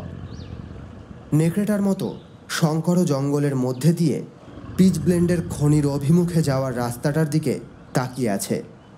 লার্চ আর সিডার পাইনের মধ্যে দিয়ে প্রায় 6 কিলোমিটার রাস্তা খনির দিকে গেছে। পথটা দেখাচ্ছে ওপেকুন বেরকুত, অভিভাবক সোনালি ঈগল। জনা 40-এর কয়েদির দলটা চলেছে। পুলিশ আর কসাক মিলে 12 জন পাহারাদার। প্রসাদ ইগর দিমেন্তিয়েভ রয়েছে দলটার মাঝখানে। শঙ্কর ভাসিলিসার ভ্লাদিভস্তকের বাড়িতে ওর বাবা, মা আর ভাইয়ের ছবি দেখেছিল, তাই কয়েদিদের দলে ইগরকে চিনতে অসুবিধা হয়নি। প্রসাদ দাও অনেক রুগ্ন হয়ে গেছে, কিন্তু ওদের দুজনকেই সুস্থ মনে হচ্ছে। বাকি কয়েদিদের অনেকেই ক্লান্ত, অসুস্থ। ওদের নিয়ে কোনো ভয়ঙ্কর পরীক্ষা চলছে। শঙ্কর অনুমান করতে পারে তার মাসুল দিচ্ছে ভারখাইনসকে নির্বাসিত জেলখানার এই কয়েদিরা। ওদের হাতে লোহার হাত করা, পায়ে শিকলের বেড়ি। হাঁটতে হাঁটতে অনেক অসুস্থ কয়েদি পিছিয়ে পড়ছে, আচমকা দাঁড়িয়ে পড়ে জিরোচ্ছে। দলটার পেছন দিকে 4 জন ঘোড়ায় চড়া কসাক হাওয়ায় চাবুক চালাচ্ছে, পিছিয়ে পড়া কয়েদিদের গালাগাল দিচ্ছে। শঙ্কর যেন অনেক উঁচু থেকে পাখির চোখের দৃষ্টিতে সব দেখতে পাচ্ছে। অভিভাবক সোনালি ঈগল যেন তাকে সব দেখাচ্ছে। কসাকগুলো চলার সময় অনেকে এগিয়ে পিছিয়ে পড়ছে। পেছনের 4 জন কসাকের মধ্যে 2 জন রাইফেলধারী, বাকি 2 জনের কোমর বন্ধনীতে রিভলভার আছে। কয়েদিদের দলটার সঙ্গে 40-50 গজের দূরত্ব রেখে সমান্তরালে ওরা ঘোড়ায় চড়ে এগিয়ে গিয়ে একটা টিলার উপরে দাঁড়ালো। ওদের পাশে চুপিসারে নেকড়ের দলটাও এসে দাঁড়িয়েছে। মাথার উপরে চক্কর কাটছে অভিভাবক সোনালী ঈগল। শঙ্কর চোখ বুজে একটা হিসেব কষে নিল, আর মিনিট 5 মধ্যে কসাকগুলো কয়েদিদের দলটাকে নিয়ে চলে আসবে। দলটা ওদের সামনে দিয়ে যেতে মিনিট 2-3 লাগবে। তার মানে 7-8 মিনিটের মাথায় দলের পেছনের 4টে কসাক তার চোখের সামনে চলে আসবে। রাইফেলধারী 2টো কসাককে সে টার্গেট করবে। ওই দুজনই দলটার একদম শেষে যাচ্ছে। বড়জোর 1 থেকে 1.5 মিনিট সময় পাবে সে। শঙ্কর পকেট থেকে ম্যাক্সিম গান সাইলেন্সারটা বের করে তার মেশিন নেগান্ট রাইফেলটার নলের সামনে লাগিয়ে নিল। একবার সে বাঁদিকে মুখ ঘুরিয়ে কালো নেকড়েটাকে দেখল। শান্ত চোখে করল ভলকপ তার দিকে তাকালো। সামনের ডান পায়ের থাবাটা দিয়ে একবার মাটিতে আঁচড় কাটল। শঙ্কর সামনে তাকালো। কয়েদিদের দলটা এখন ঠিক তার সামনের রাস্তা ধরে এগিয়ে যাচ্ছে। ডান দিকে মাথা ঘুরিয়ে শঙ্কর বুড়তে চিনোর দিকে ডান হাতের বুড়ো আঙুলটা দেখালো।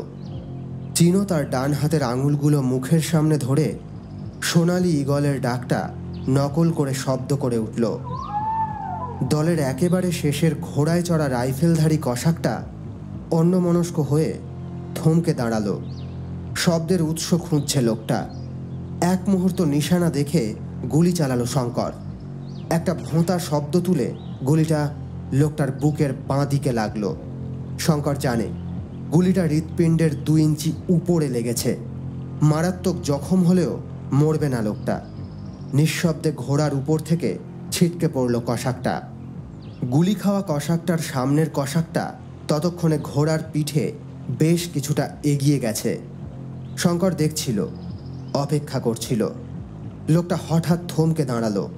কোটের পকেট হাতড়ে একটা লাল সিগারেটের প্যাকেট বের করলো। লম্বা সোবরানি সিগারেট।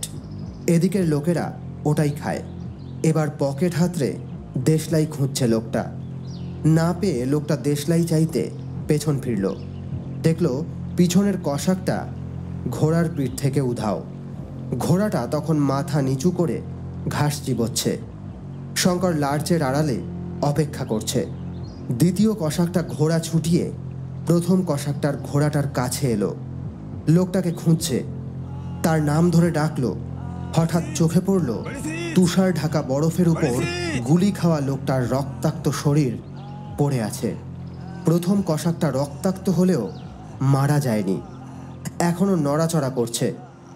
শঙ্কর কাউকে মৃত্যুর জন্য আঘাত করে না। দ্বিতীয় কসাকটা চিৎকার করে উঠল, ইদিস করে খতস্তবিল বড়িসিস, জলদি এসো, বড়িসিসকে কেউ গুলি করেছে। লোকটা মাথা তুলে জঙ্গলের দিকে তাকাচ্ছে। বন্দুকটা এদিকে তুলেই নিশানা নিচ্ছে। শঙ্কর ওর রাইফেলটা ধরা কাঁধ লক্ষ্য করে গুলি চালালো। লোকটার হাত থেকে রাইফেলটা পড়ে গেল। ডান কাঁধ চাপটে ধরে লোকটা বসে পড়ল, যন্ত্রণায় কাতরাচ্ছে। শঙ্কর দেখতে পাচ্ছে লোকটার চিৎকার শুনে সামনের দিক থেকে অন্য আরও 3 জন কসাক ঘোড়া ছুটিয়ে আসছে। যন্ত্রণায় কাতর কসাকটা উদ্ভ্রান্তের মতো জঙ্গলের দিকে তাকাচ্ছে। ওকে সাহায্য করতে আসা কসাকগুলো বোধহয় আন্দাজ করতে পারছে জঙ্গলের এদিক থেকে গুলি চালানো হয়েছে। ওরা বন্দুক তুলেছে আক্রমণের জন্য।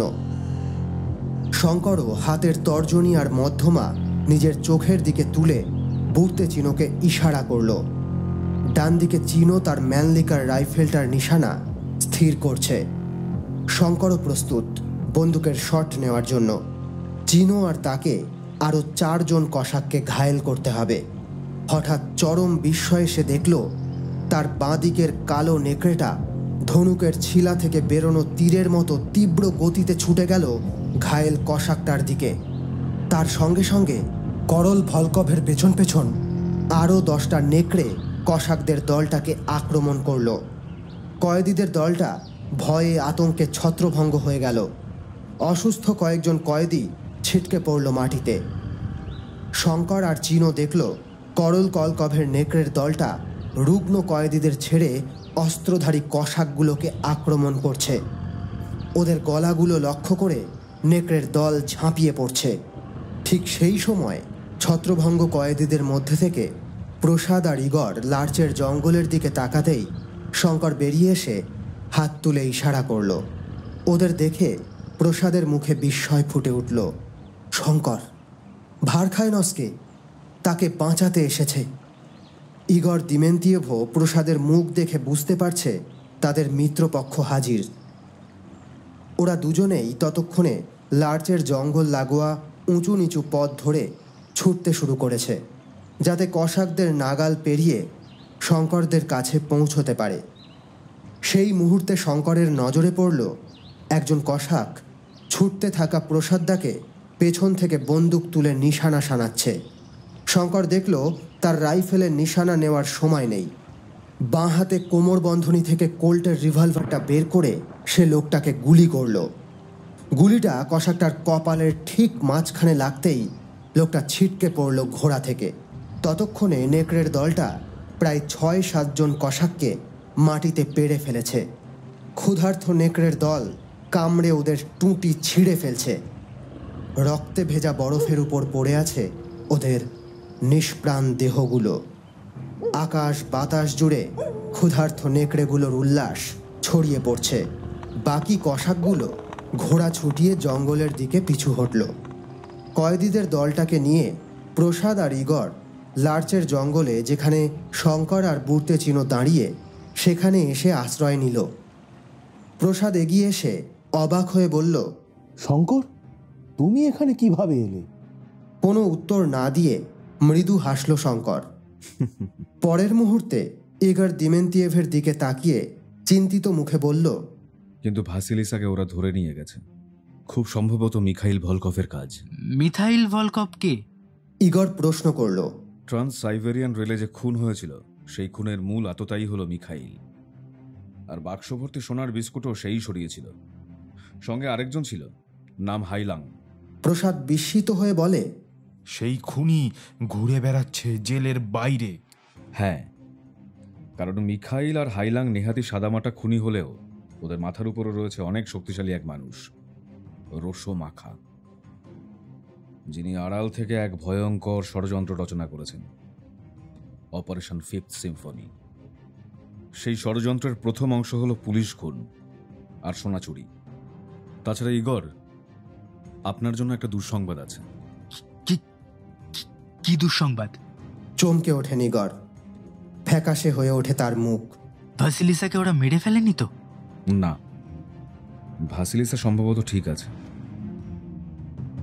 আমাকে না পেলে মিখাইল কিছুতেই ভাসিলিসাকে ছাড়বে না, আর ক্ষতিও করবে না। মিখাইলের আসল লড়াইটা যে আমার সঙ্গে। তবে কি? আপনার স্ত্রী আন্তোনিনা দিমেন্তিয়েভা আত্মহত্যা করেছেন। পাভেলও নিখোঁজ।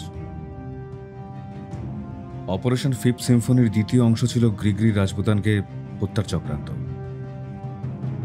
আন্তোনিনাকে পরিস্থিতির চাপে ফেলে বাধ্য করা হয় খুনটা করার জন্য, কিন্তু উনি মানসিক চাপ সহ্য করতে না পেরে আত্মহত্যা করেন। কি বলছেন এসব? শঙ্করের কথার মাঝখানে ইগর দিমেন্তিয়েভ কান্নায় ভেঙে পড়েন।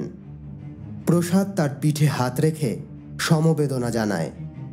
শঙ্কর বলে, ষড়যন্ত্রের তৃতীয় ধাপটা আমি স্পষ্টভাবে জানি না। মনে হয় ভায়ারনক্সের কয়েদিদের উপর ভয়ঙ্কর কোনো পরীক্ষা চলছে। সেই জন্য ডক্টর মরজোভকেও এখানে বন্দি করে রাখা হয়েছে।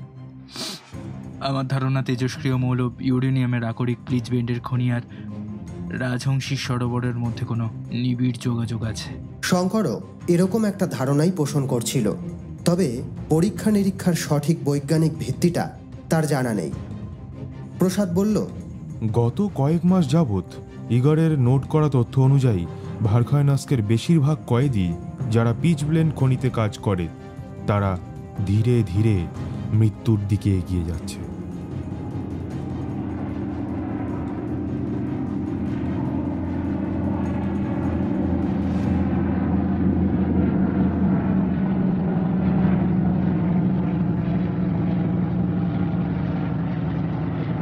আচমকা চারপাশ কাঁপিয়ে একটা গোঁ গোঁ শব্দ শোনা গেল।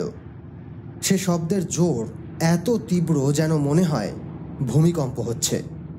লার্চের শাখায় জমে থাকা তুষার ঝরে পড়তে লাগলো। কয়েদিদের দলটা ভয়ে চমকে তাকালো। সামনে তুষারে ঢাকা জমিতে মৃত কসাকদের দেহ ভক্ষণে ব্যস্ত নেকড়ের দলটাও চমকে তাকালো। এমন যান্ত্রিক শব্দ শঙ্কর আগে শোনেনি। প্রবল গো গো করে চলা শব্দটা ওদের মাথার উপরে আকাশ থেকে আসছে। লার্চের ডালপালার ফাঁক দিয়ে ওপরে তাকাতেই শঙ্করের চোখে পড়ল আকাশে একটা যুদ্ধ বিমান। এর আগে বইয়ের পাতায় সে এই বিমানগুলোর ছবি দেখেছে। লার্চের জঙ্গলের আড়াল থেকে বেরিয়ে শঙ্কর আকাশের দিকে তাকিয়ে বলল, মনে হচ্ছে ওটা ফকার। খুব নিচুতে নেমে এসে প্লেনটা চক্কর কেটে আবার উপরে উঠে যাচ্ছে, যেন একটা বাজ পাখি আকাশ থেকে নেমে এসে ছোঁ মেরে শিকার তুলে নেবে। ফকার নয়, এটা কর্ড্রন G3, যার দ্বিতীয় নিকোলাস গত বছর এগুলো সামরিক বাহিনীর জন্য বানিয়েছেন। কিন্তু প্লেনটা এখানে কি করছে? যুদ্ধ তো চলছে পশ্চিম ফ্রন্টে। শঙ্কর ফের আকাশের দিকে চোখ তোলে। কর্ড্রনটা কেমন গোত্তা মেরে নেমে আসছে নিচের দিকে। ঝকঝকে হলদে রং, গায়ে আঁকা রোমানভ জারদের ঐতিহ্যবাহী চিহ্ন, দুমুখ ঈগল। বিমানের সামনে বাই বাই করে ঘুরছে প্রপেলার। কিন্তু ওটা কি? শঙ্কর হঠাৎ চিৎকার করে উঠল, সবাই জঙ্গলের আড়ালে পালাও! কর্ড্রনের ঘূর্ণায়মান প্রপেলারের চারপাশে আগুনের বলয় এঁকে ছুটে আসছে অসংখ্য গুলি। ওদের লক্ষ্য করে নিচের দিকে এলোপাথারি গুলি চালাচ্ছে প্লেনটা। শঙ্কর দেখল আচমকা আকাশ থেকে আসা গুলির দাপটে কয়েদিরা যেদিকে পারছে দৌড়চ্ছে। সামনের জমিতে নেকড়েগুলো গুলির আঘাতে ছিটকে পড়ছে। প্রসাদ আর ইগরকে নিয়ে বুঝতে চিনো আর শঙ্কর দৌড়লো একটা ঢালু পাথরের আড়ালে। সেখান থেকে অসহায় হয়ে ওরা দেখতে পাচ্ছে 2-4 জন কয়েদি গুলির আঘাতে ছিটকে পড়ছে। কর্ড্রন বিমানটা তবু নিচু হয়ে এসে কয়েদিদের লক্ষ্য করে গুলি ছুটছে। আরও অনেকগুলো কয়েদির গুলি লেগেছে। শঙ্কর দেখতে পাচ্ছে অসুস্থ লোকগুলো হাঁটু ভেঙে পড়ে যাচ্ছে, অথচ শঙ্কর কিছু করতে পারছে না। পাথরের আড়াল ছেড়ে বেরোলেই প্লেন থেকে গুলি ছুটে আসবে ওদের দিকে। কর্ড্রনটা তৃতীয়বার আক্রমণের জন্য বাজ পাখির মতো নিচে নেমে আসছে। শঙ্কর দূর থেকেও দেখতে পাচ্ছে ককপিটে 2 জন বসে আছে, একজন টাক মাথা, অন্যজন সাদা চুল। প্লেনটা অনেকটা নিচে নেমে এসেছে, গুলি চালাতে শুরু করেছে। এবার গোত্তা মেরে উপরের দিকে উঠে যাবে। এক মুহূর্ত নষ্ট না করে শঙ্কর মেশিন নেগান থেকে লোক দুটোকে নিশানা করে গুলি চালালো। লক্ষ্যভ্রষ্ট হয়ে গুলিটা কর্ড্রনের প্রপেলারে লাগলো। প্লেনটা উপর দিকে উঠে যাচ্ছে, কিন্তু সামনের প্রপেলারটা থেকে অল্প ধোঁয়া বেরোতে শুরু করেছে। শঙ্কর দেখল জঙ্গলের দিক থেকে প্লেনটা রাজহংসীর সরোবরের দিকে চলেছে। খনি পেরিয়ে মাইলখানেকের মধ্যেই রাজহংসীর সরোবর, লেক রিগোতুয়েভো। স্থানীয় ইভেঙ্কি ইউকাঘির উপজাতির মানুষেরা বলে রাজহংসীর সরোবর, লেবেদি নয় ওজেরো।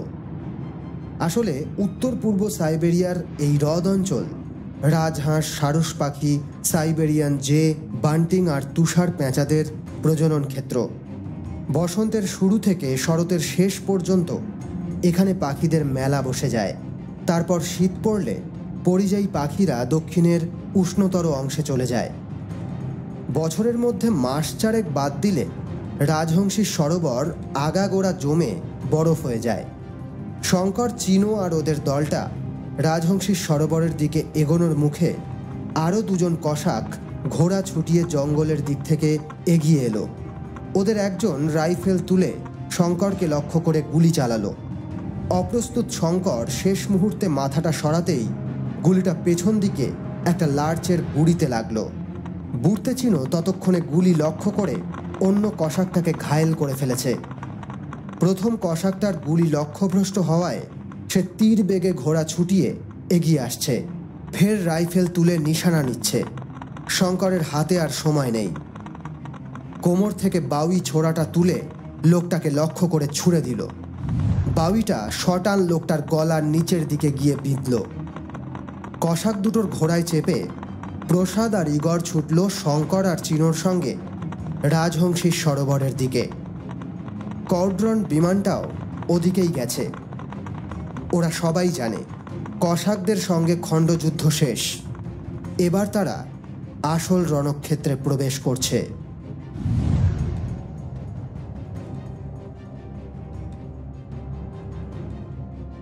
সাড়ে 6 ফুট লম্বা মজবুত শরীরটা অনেকক্ষণ ধরে আনচান করছে।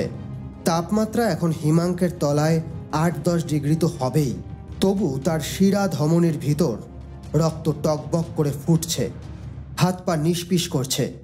কোমরের হোলস্টারে বাঁধা স্মিথ অ্যান্ড ওয়েসন রিভলভারটাও গলায় চেন বাঁধা কুকুরের মতো ছটফট করছে। বন্দুকটাকে শান্ত করার জন্য সে ওটার গায়ে আলতো করে হাত বোলায়। পশমের লম্বা ওভারকোটের পকেট থেকে একটা কাগজ পাকানো মারিজুয়ানার জয়েন্ট বের করে ঠোঁটে গুজল। হাইলাং পাশ থেকে একটা দেশলাই কাঠি জেলে ধরল। সিগারেটে একটা লম্বা টান দিতে ধোঁয়াটা মাথার মধ্যে ছড়িয়ে গেল। এখন একটু ভালো বোধ হচ্ছে। ঠান্ডা মাথায় সে ভাবতে শুরু করল শঙ্করের মৃত্যুটা সে কিভাবে সাজাবে। খুব যন্ত্রণার মৃত্যু হওয়া দরকার ভারতীয় ছেলেটার। জাহাজে সে দেখেছিল তার পিতা শঙ্করের প্রতি দুর্বলতা প্রকাশ করছিল। সে কি তার পিতার উপযুক্ত হয়ে উঠতে পারেনি? তবে তার পিতা শঙ্করের প্রতি এত স্নেহশীল হয়ে উঠেছিলেন কেন? শঙ্কর আসবেই, এই ভাসিলিসা নামের মেয়েটির জন্য আসবে। ছেলেটার মধ্যে একটা মাসিহা হয়ে ওঠার প্রবণতা আছে।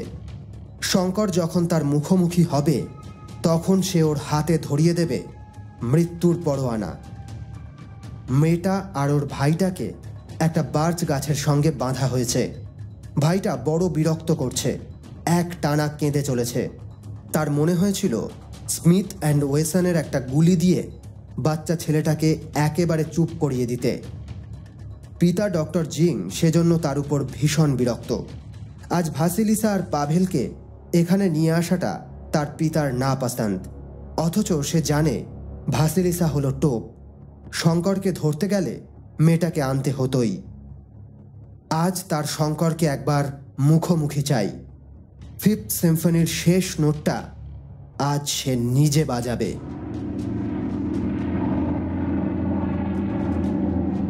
মাথার উপর একটা গোঁ গোঁ যান্ত্রিক শব্দে সে মাথা তুলে তাকালো।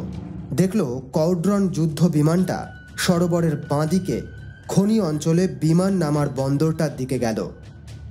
তড়িঘড়ি করে সেদিকে ঘোড়া ছোটালো সে। তার প্রভু এসেছে যে। বিমান থেকে টাক মাথা লোকটার সঙ্গে রোসোমাখা নেমে আসছেন। সে ওকরানার এই ভীতু চেহারার কর্তাটাকে একদম পছন্দ করে না। তবে তার প্রভু সর্বশক্তিমান রোসোমাখার জন্য তার জান হাজির।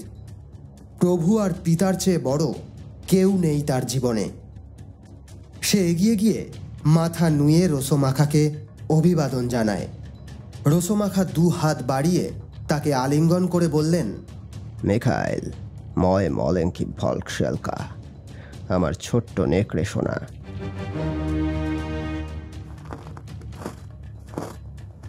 তুষারে ঢাকা জমিটা পেরিয়ে রোসোমাখা হেঁটে আসছেন। নরম ঝুড়ো ঝুড়ো বরফে ডুবে যাচ্ছে তার গামবুট। পেছনে হেঁটে আসছে ভিতালি ব্রুঝাক। দূর থেকে ওদের দেখতে পাচ্ছেন ডক্টর জিং। ওদের সঙ্গে করে নিয়ে আসছে তার পালিত পুত্র। ভয়ঙ্কর হয়ে ওঠা মিখাইলকে দেখলে আজকাল তার বুকের মধ্যে অপত্য স্নেহের তীর তীরে স্রোত বয় না। একটা ঠান্ডা শিরশিরে ভয় জেগে ওঠে। মেরি শেলির লেখা ফ্র্যাঙ্কেনস্টাইন মনে পড়ে যায়। আবার হালকা তুষারপাত শুরু হয়েছে। ডক্টর জিং আকাশের দিকে তাকাতে তুলোর মতো ভেসে আসা তুষার তার মুখ স্পর্শ করল। তিনি চাপা গলায় পাশে দাঁড়ানো লোকটাকে সতর্ক করলেন, ডক্টর মরজভ, আমি আপনি সাধারণ মানুষ। রোসোমাখার মতো রাষ্ট্রনেতাই ঠিক করেন রাশিয়ার ভবিষ্যৎ। জার্মানি হলো রাশিয়ার প্রধান শত্রু। আপনি তেজস্ক্রিয় পদার্থ দিয়ে পরমাণু অস্ত্র তৈরির ফর্মুলাটা বলুন।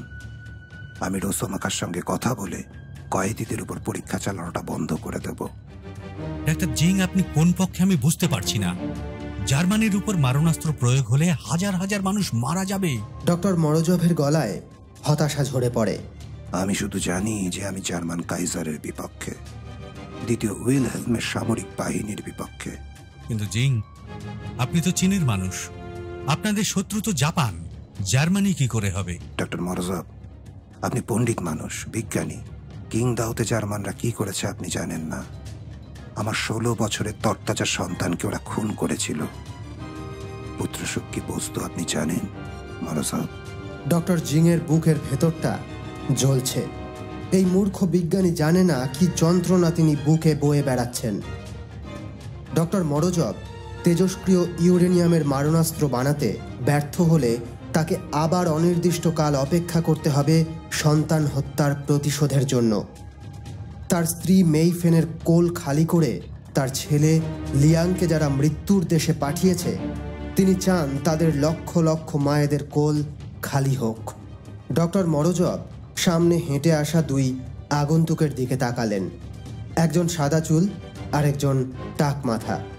এই টাক মাথা লোকটার ভঙ্গি স্তাবকের মতো। সাদা চুল মানুষটার গায়ে সামরিক পোশাকের উপর জলপাই রঙের লম্বা কোট চাপানো। লোকটার হাঁটা চলার ভেতর চাপা অহংকার ফুটে উঠছে। ইনিই তাহলে রোসোমাখা? ডক্টর মরজব অবাক হয়ে ভাবেন, এই মানুষটার ষড়যন্ত্রেই যার দ্বিতীয় নিকোলাস জার্মানির উপর তেজস্ক্রিয় মারণাস্ত্র ছুড়তে চান, নাকি এই উন্মাদ নিজেই মানবতাকে ধ্বংস করতে চান? রোসোমাখা দৃপ্ত ভঙ্গিতে হেঁটে এসে ডক্টর জিংয়ের দিকে করমর্দনের জন্য হাত বাড়ালেন। ডক্টর মরজব একবার স্তব্ধ হয়ে দুজনের করমর্দনের দৃশ্যটা দেখলেন। একটা দীর্ঘশ্বাস ফেলে তার হতাশা লুকোলেন। বাঁদিকের বরফ জমা রাজহংসীর সরোবরের দিকে আঙুল তুলে রোসোমাখা সরাসরি বলেন, ডক্টর মরজব, এই তেজস্ক্রিয় বিকিরণে ভরা জল থেকে আপনার পরমাণু বোমা বানাতে কতদিন লাগবে? 2 দিন? 1 সপ্তাহ? 1 মাস?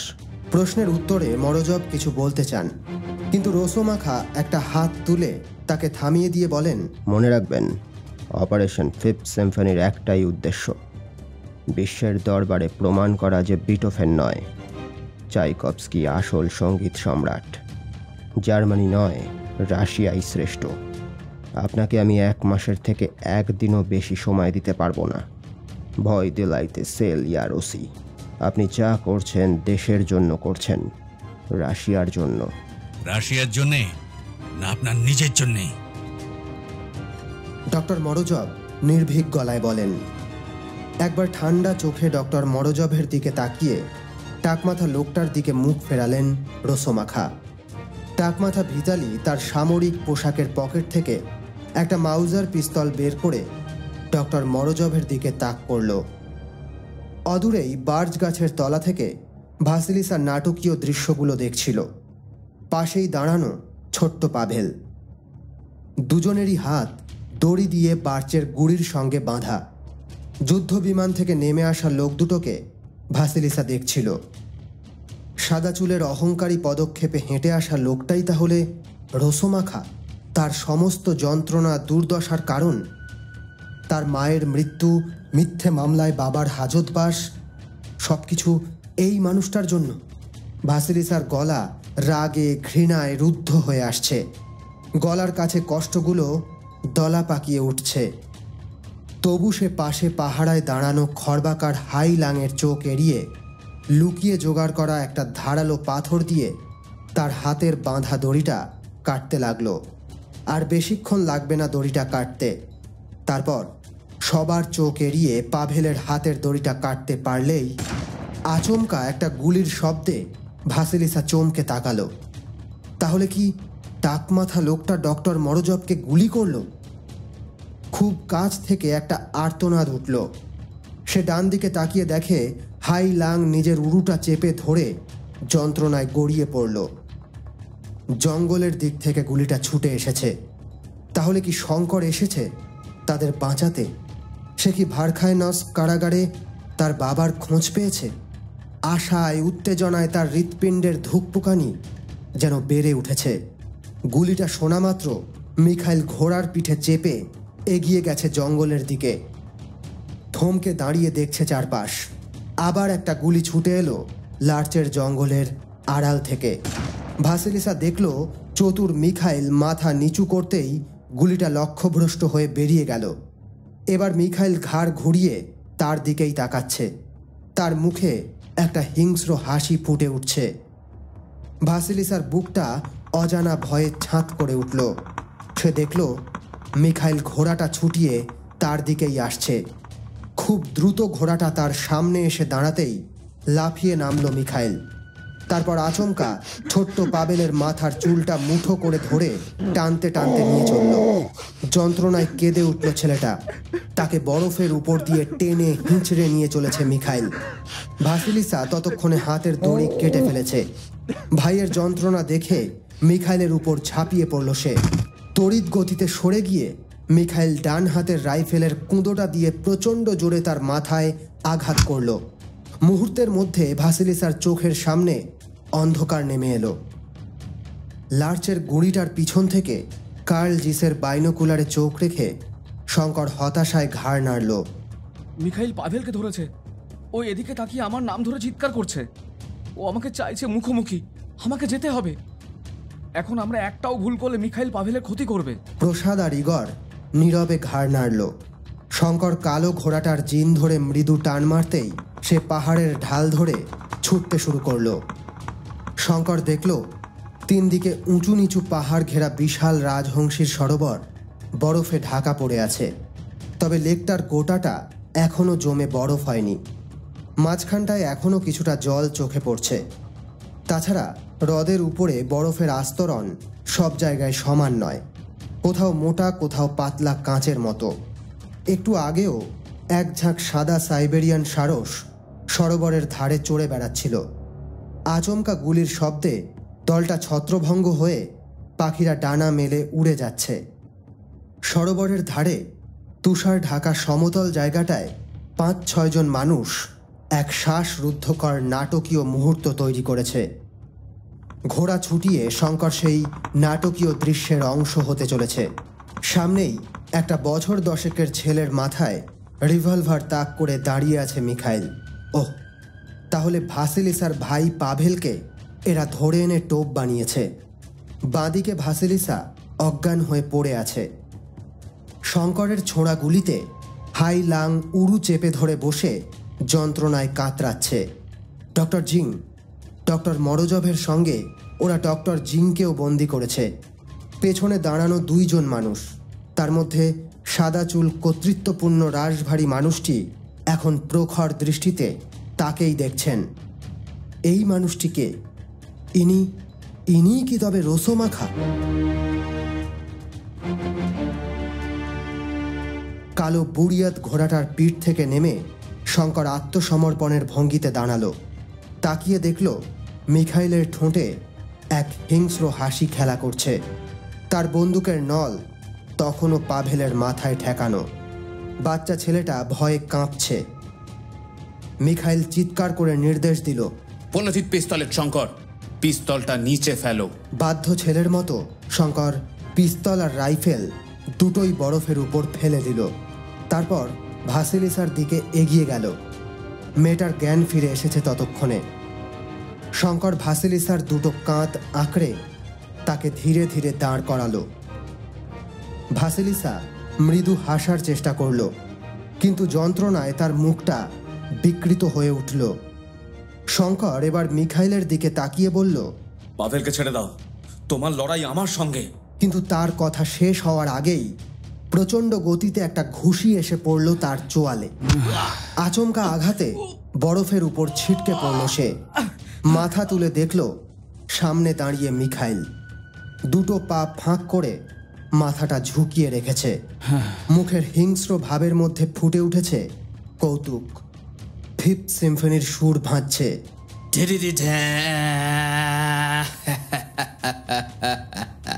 চোয়াল শক্ত করে মিখাইল সজোরে এক লাথি কষালো। লাথিটা প্রচণ্ড জোরে শঙ্করের বুকে আছড়ে পড়ল। আরও একটা লাথি শঙ্করের মুখ রক্তাক্ত করে তুলল। চোখের সামনে নেমে আসা অন্ধকার আর হিজিবিজি কাটাকুটির মধ্যে শঙ্করের চোখের সামনে ভেসে উঠল কলকাতার হাতিবাগানের কুস্তির আঁকড়া। যেন তার গুরু ক্ষেত্রচরণ গুহ বলছেন, 2 হাতে লোকটার গোড়ালি দুটো চেপে ধরে নিজের দিকে টান মারো আচমকা। শঙ্কর জানে এই অ্যাঙ্কেল লক প্যাঁচটা দাঁড়িয়ে থাকা কোনো মানুষকে ধরাশায়ী করতে খুব কার্যকর। ক্ষেত্রবাবুর ভাইপো গোবর গোহ ভালো জানে এই প্যাঁচটা। মুহূর্তের মধ্যে শঙ্কর তার শরীরটা ভাঁজ করে দুহাত বাড়িয়ে মিখাইলের গোড়ালি দুটো চেপে ধরে টান মারল। মিখাইলের শরীরটা টাল সামলাতে না পেরে হাঁটু ভাঁজ করে পিছন দিকে উল্টে পড়ল। শঙ্কর লাফিয়ে উঠে দাঁড়ালো। সামনের জমিটা যেন হঠাৎ মল্লভূমি হয়ে উঠেছে, যেন সে দেখতে পাচ্ছে ক্ষেত্রবাবু পাশে দাঁড়িয়ে তাকে নির্দেশ দিচ্ছেন। ওদিকে মিখাইলও হতভম্ব ভাবটা কাটিয়ে উঠে দাঁড়িয়েছে। একটা উন্মত্ত জন্তুর মতো লাগছে ওকে। দু হাতের আঙুলের ইশারায় মল্লযুদ্ধের আহ্বান জানাচ্ছে শঙ্করকে। স্থির চোখে মিখাইলের পা দুটো লক্ষ্য করছে শঙ্কর। লোকটা ডান পা বাড়াচ্ছে না, ফিরিয়ে নিয়ে ফের বাঁ পা বাড়াচ্ছে, তার মানে ডান হাতে আক্রমণ করবে। শঙ্কর তার বাঁ দিকে সরতেই মিখাইলের ঘুষিটা তাকে স্পর্শ না করে বেরিয়ে গেল। শঙ্কর সঙ্গে সঙ্গে ডান হাত বাড়িয়ে মিখাইলের ডান কবজিটা চেপে ধরল। বাঁ হাতটা মিখাইলের ডান হাতের তলা দিয়ে বাড়িয়ে ওর কাঁধটাকে ধরে ইংরেজিতে 4 সংখ্যাটার মতো একটা প্যাটার্ন তৈরি করল। শঙ্কর এবার মিখাইলের ডান কবজিটা কনুইয়ের উল্টো দিকে চাপ দিতেই সে যন্ত্রণায় চিৎকার করে উঠল। পাল্টা আক্রমণে মিখাইল চমকে উঠেছে। এতটা প্রতিরোধ আসবে সে ভাবেনি। হঠাৎ সে উন্মত্ত ভাল্লুকের মতো বাঁ হাত বাড়িয়ে শঙ্করকে জাপটে ধরে বরফের উপর ঠেলে দিল। এখন দুজনেই দুজনকে শরীরের সব শক্তি দিয়ে জাপটে ধরে বরফের উপর পেরে ফেলতে চাইছে। হ্রদের পাড়ের ঢালটা ধরে দুজনেই বরফ জমা রাজহংসীর সরোবরে এসে পড়েছে। মিখাইল আরও হিংস্র হয়ে আবার শঙ্করকে পেরে ফেলেছে। শঙ্করের বুকের উপর উঠে 2 হাত দিয়ে চেপে ধরেছে ওর গলা। শঙ্করের দম বন্ধ হয়ে আসছে। সে প্রাণপণে মিখাইলের হাত থেকে মুক্ত হতে চাইছে, কিন্তু মিখাইলের আঙুলগুলো যেন সাঁড়াশির মতো তার গলায় বসে যাচ্ছে। দুজনের প্রবল ধস্তাধস্তি দেখছেন রোসোমাখা। উনি বিরক্ত হয়ে বললেন, মিখাইল, লড়াইটা চটপট শেষ করো, উবে ইয়ে গো। শঙ্করের বুকের ভেতর যেন হাওয়া কমে আসছে, তবু চোখের সামনে ঘনিয়ে আসা অন্ধকারে তলিয়ে যেতে যেতে তার কানে ভেসে আসে ক্ষেত্রবাবুর নির্দেশ। শঙ্কর 2 হাতের কনুই দিয়ে মিখাইলের সাঁড়াশি হয়ে ওঠা হাত দুটোয় আঘাত করে। আচমকা আঘাতে মিখাইলের হাত দুটো আলগা হতেই শঙ্কর ওকে উল্টে নিয়ে নিজের 2টো পা কাঁচির মতো করে ওর গলায় চেপে ধরে। শঙ্করের 2টো পায়ের চাপে মিখাইলের দম বন্ধ হয়ে আসে। সে ছটফট করে। গলার দুপাশের শিরা ফুলে উঠেছে, মুখে রক্ত জমতে শুরু করেছে। তার নীল হয়ে ওঠা মুখের দিকে তাকিয়ে হঠাৎ শঙ্করের মায়া হলো। মনে পড়ে তার কুস্তির গুরু ক্ষেত্রচরণের কথা। কুস্তি একটা খেলা, মানুষের প্রাণ নেওয়ার জন্য নয়। মিখাইলের গলায় চেপে বসা 2 পায়ের প্যাঁচ সে আলগা করে দেয়। উঠে দাঁড়িয়ে একটা হাত বাড়িয়ে দেয় মিখাইলের দিকে। পরাজিত মিখাইল তার হাত ধরে উঠে দাঁড়ায়। তার শ্বাস প্রশ্বাস ফের স্বাভাবিক হয়ে আসে। শঙ্কর ধীরে ধীরে পাভেলের কাছে এসে মাথায় হাত রাখে। নির্জন বরফ বেছানো প্রান্তরে দাঁড়ানো মানুষগুলো তাকিয়ে দেখে এক ভারতীয় যুবককে, যে শত্রুকেও মৃত্যু মুখে ঠেলে দেয় না, যে ক্ষমা করতে জানে। ভাসিলিসাও এসে দাঁড়ায় শঙ্করের পাশে। শঙ্করের দিকে সে মুখ তুলে তাকায়। হঠাৎ তার মুখ ভয়ে ফ্যাকাশে হয়ে ওঠে। গলা দিয়ে একটা শব্দ ছিটকে বেরোয়। মুহূর্ত মধ্যে শঙ্কর পেছন ফিরে দেখে মিখাইলের হাতে উঠে এসেছে স্মিথ অ্যান্ড ওয়েসনের রিভলভার। চোখে মুখে ফিরে এসেছে তীব্র ঘৃণা। নিশ্চিত মৃত্যুর মুখে দাঁড়িয়ে শঙ্কর চোখ বুজে এক মুহূর্ত ভাবে, ক্ষমাশীল হওয়া কি ধর্ম না বোকামি? একটা গুলির শব্দে কেঁপে ওঠে বরফ ঢাকা প্রান্তর, লার্চের বনভূমি। চোখ বুজে শঙ্কর ভাবে, মৃত্যু কি এভাবেই আসে? কিন্তু এমন যন্ত্রণাহীন। চোখ খোলে না সে। দ্বিতীয় একটা গুলির শব্দে ফের কেঁপে ওঠে চরাচর। শঙ্কর চোখ মেলে দেখে বুকের বাঁ দিকটা চেপে হাঁটু ভেঙে পড়ে যাচ্ছে মিখাইল। পায়ের তলায় পাতলা বরফের স্তর ভেঙে তার দেহটা তলিয়ে যাচ্ছে রাজহংসীর সরোবরে। ডক্টর মরোজভ যেখানে দাঁড়িয়ে, তার পাশে বরফের উপর পড়ে আছে ডক্টর জিংয়ের নিথর দেহটা। তার হাতের শিথিল মুঠো থেকে খসে পড়ছে একটা রিভলভার, আর কপালের মাঝখানের ফুটো থেকে চুইয়ে পড়া রক্ত ভিজিয়ে দিচ্ছে সাদা বরফ। ডক্টর জিংয়ের মৃতদেহের সামনে এসে দাঁড়ালো শঙ্কর। মরস্কয় ভল্ক জাহাজে জিংয়ের সঙ্গে কাটানো বিকেলগুলো শঙ্করের স্মৃতিতে ফিরে আসে। তার দুই চোখ আর্দ্র হয়ে উঠল। তাকে বাঁচানোর জন্য ডক্টর জিং মিখাইলের উপরে গুলি চালিয়েছিল। কৃতজ্ঞতায় ভরে উঠল তার মন। ইতিমধ্যে লার্চের জঙ্গল থেকে ঘোড়া ছুটিয়ে এসে হাজির হয়েছে বুর্তেচিনো, প্রসাদ দাস আর ইগর দিমেন্তিয়েভ। ইগর তার মেয়ে ভাসিলিসা আর ছেলে পাভেলকে কাছে পেয়ে আবেগে আপ্লুত হয়ে উঠেছে। বুর্তেচিনো আহত হাই লাংকে কবজা করে ফেলেছে। গুপ্তচর সংস্থার ডিরেক্টর ভিতালি আর রোসোমাখা দুটো ঘোড়ায় চেপে দ্রুত খনি অঞ্চলের ছোট বিমানবন্দরটার দিকে রওনা দিল। ডক্টর মরোজভ তেজস্ক্রিয় বোমা তৈরির পরিকল্পনা ব্যর্থ করেছে। ফলে অপারেশন ফিফথ সিম্ফনির শেষ ধাপ অর্থাৎ শেষ নোট ই মেজরে অ্যালেগ্রো বাজানো ব্যর্থ হয়েছে। রোসোমাখা পাগলের মতো বিড়বিড় করে বলে চলেছেন, চাইকভস্কি বিগ্রহেত, চাইকভস্কি জিতবেই, রাশিয়া জার্মানিকে হারাবেই, রাশিয়া জার্মানিকে হারাবেই, হারাবে।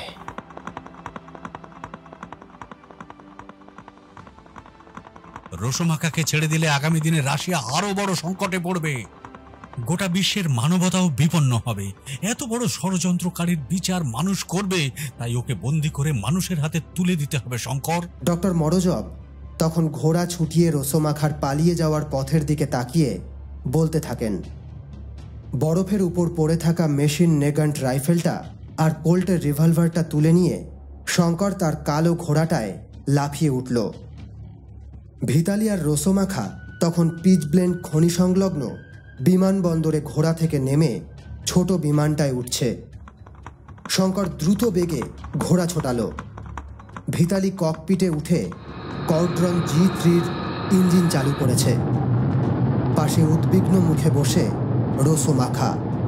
শঙ্করের কালো ঘোড়াটা যখন ছুটতে ছুটতে বন্দর পৌঁছল, তখন কৌড্রনটা ছোট রানওয়েতে চলতে শুরু করেছে। 40-50 গজ দূরত্ব থেকে রাইফেলটা তুলে গুলি চালালো সে। গুলিটা বিমানের ডানায় লাগলো। পাল্টা গুলি ছুটে এলো বিমান থেকে। শঙ্কর কিছু বুঝে ওঠার আগেই তার ডান দিকের কাঁধে এসে বিঁধল গুলিটা। তীব্র যন্ত্রণায় মুখটা তার বিকৃত হয়ে গেল।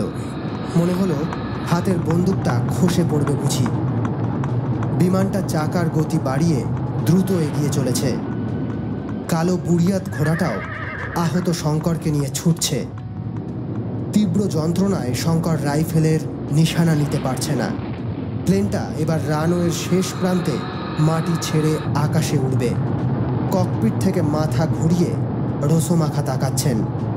সাদা চুল মানুষটার মুখে ফুটে উঠেছে শয়তানের হাসি। কাঁপা কাঁপা হাতে শঙ্কর গুলি ছুড়ল। এবারও লক্ষ্যভ্রষ্ট হয়ে গুলিটা বিমানের পেছন দিকে লাগলো। হতাশ শঙ্করের সামনে দিয়ে কর্ড্রনটা আকাশে উড়ে গেল। বুর্তেচিনো, প্রসাদ আর অন্যরাও ততক্ষণে তার পাশে এসে দাঁড়িয়েছে। ভাসিলিসা তার সারাফান থেকে এক টুকরো কাপড় ছিঁড়ে শঙ্করের কাঁধের ক্ষতটা বেঁধে দিচ্ছে। ওদিকে দেখো! ডক্টর মরোজভের চিৎকারে সবাই আকাশের দিকে তাকায়। কৌড্রনটার লেজের অংশ থেকে কালো ধোঁয়া বেরিয়ে আসছে। প্লেনটার লেজের কাছটায় আগুন লেগেছে। শঙ্কর তাকালো সেদিকে। তার ছোড়া শেষ গুলিটা বিমানের ফুয়েল ট্যাঙ্কে লেগেছিল। দেখতে দেখতে আগুনটা প্লেনের ডানাগুলোকে ক্র্যাশ করে নিচ্ছে। প্লেনটা নিয়ন্ত্রণ হারিয়ে দোঁত্তা খেয়ে নিচের দিকে নেমে আসছে। মনে হচ্ছে একটা আগুন পাখি আকাশ থেকে তীব্র বেগে ছুটে আসছে। কয়েক মুহূর্তের মধ্যে আগুন ডানা থেকে সামনের ককপিটে পৌঁছে গেল। প্লেনটা একটা আগুনের গোলা হয়ে প্রচণ্ড বিস্ফোরণ তুলে আকাশ থেকে ভেঙে পড়ল বরফের উপর।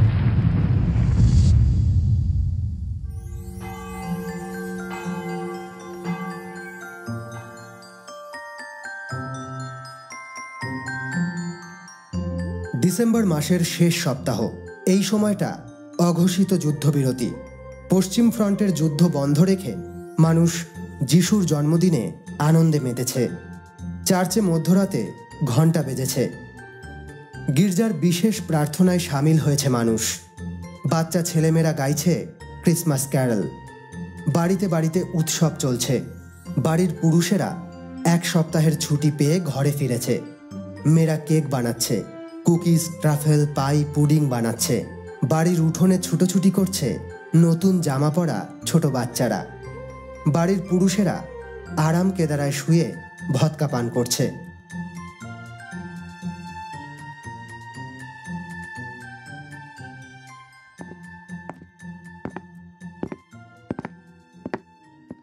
আজ সেন্ট পিটার্সবার্গের তাপমাত্রা -5 ডিগ্রি সেলসিয়াস। আলেকজান্ডার পার্কে প্রবেশের সময় শঙ্করের মনে হলো এই বন্ধ হয়ে যাওয়া চিড়িয়াখানাটা যুদ্ধের খেসারত দিচ্ছে। জার্মানি অস্ট্রিয়ার কেন্দ্রীয় শক্তির গোলাগুলি আর কামানের আক্রমণে বিধ্বস্ত হয়ে গেছে পার্কটা। বাগানের ভিতর এখানে ওখানে মার্বেল মূর্তিগুলো ভেঙে পড়েছে। অকেজো ফোয়ারার তলায় জমে থাকা জল বরফ হয়ে গেছে। বেশিরভাগ জীবজন্তুর খাঁচা খালি পড়ে আছে। দীর্ঘদিন অবহেলার কারণে সেখানে আবর্জনা জমেছে। খাঁচাগুলো পেরিয়ে শঙ্কর হাঁটতে থাকে। ভাসিলিসার সেবা শুশ্রূষায় এখন সে অনেকটাই সুস্থ। মাসখানেক আগে সেন্ট পিটার্সবার্গ হাসপাতালে শল্য চিকিৎসার মাধ্যমে তার কাঁধ থেকে গুলিটা বের করা হয়েছে। তারপর থেকে সে ভাসিলিসার বাড়িতেই তার পরিচর্যায় ছিল। শঙ্করের পাশে হাঁটছে ভাসিলিসা। একটু পিছনে চলেছে ডক্টর মরোজব, প্রসাদ, ইগর দিমেন্তিয়েভ আর বুর্তেচিনো। হাঁটতে হাঁটতে শঙ্কর এসে দাঁড়ালো একটা তুষার চিতার সামনে। রুগ্ন চিতাটা বসে বসে ঝিমোচ্ছে। খাঁচার বাইরে রুশ ভাষায় লেখা বিটোফেন। শঙ্কর এক মুহূর্ত সেদিকে তাকায়। তারপর খাঁচাটা ছাড়িয়ে ফের হাঁটতে শুরু করে। হাঁটতে হাঁটতে এবার সে এসে দাঁড়ায় অন্য একটা খাঁচার সামনে, যার বাইরে লেখা চাইকভস্কি। শঙ্কর মৃদু হাসে। এখন সে যেন স্পষ্ট শুনতে পাচ্ছে ভাগ্যের কড়া নাড়া, সেই পঞ্চম সুর। খাঁচার ভিতর একটা বিশাল মেরু ভল্লুক। অর্ধাহারে যেন কিছুটা রুগ্ন সে। ক্ষুধার্ত দৃষ্টিতে জন্তুটা শঙ্করের দিকে তাকিয়ে আছে। শঙ্কর তার হাতের বালতিটা থেকে একটা মোটা সোটা হেরিং মাছ তুলে খাঁচার ভেতর ছুঁড়ে দিল। ভল্লুকটা তার শরীরটা ডান দিকে হেলিয়ে লুফে নিল মাছটা। মুখে পুড়ে পরম তৃপ্তিতে খেতে লাগলো। শঙ্কর আরও একটা মাছ ছুঁড়ে দিল। এবারও দক্ষ খেলোয়াড়ের মতো শরীরটা বাঁ দিকে ছুঁড়ে ভল্লুকটা মাছটা ধরে খেতে লাগলো। জন্তুটাকে শঙ্কর আরও 2টো ট্রাউট মাছ দিল খেতে। পরপর 4টে মাছ খাওয়ার পর ভল্লুকটা শঙ্করের চোখে চোখ রেখে স্থির হয়ে দাঁড়ালো। শঙ্করের ঠোঁটের কোণে হাসি ফুটে উঠল। সে খাঁচার কাছে এগিয়ে গেল। ভাল্লুকটাও খাঁচার কাছে এগিয়ে এসেছে। শঙ্কর খুব মৃদু গলায় যেন মেরু ভল্লুকটাকে শোনাচ্ছে এমনভাবে গুনগুন করে গেয়ে উঠল, টি টি টি ট্যাঁ, টি টি টি ট্যাঁ। ভাল্লুকটা হঠাৎ পেছন ফিরে খাঁচার ভেতর বরফ ঢাকা গভীর জলাশয়ের মধ্যে ঝাঁপ মারল। শঙ্কর ধৈর্য নিয়ে সেদিকে তাকিয়ে রইল। প্রায় 1 মিনিট পর ভল্লুকটা ভুস করে জলের উপরে ভেসে উঠল। ভারী ভারী পা ফেলে মেরু ভল্লুকটা 4 পায়ে হেঁটে এলো সামনে। শঙ্কর দেখল জন্তুটার ধারালো দাঁতের ফাঁকে কিছু একটা জিনিস ঝলমল করে উঠল। চাইকভস্কি নামের মেরু ভল্লুকটা শঙ্করের ঠিক সামনে এসে মুখ থেকে চকচকে বস্তুটা ফেলে দিয়ে সরে দাঁড়ালো। খাঁচার সামনে দাঁড়ানো সকলেই সূর্যের আলোয় জিনিসটা চিনতে পারল, একটা সোনার বিস্কুট।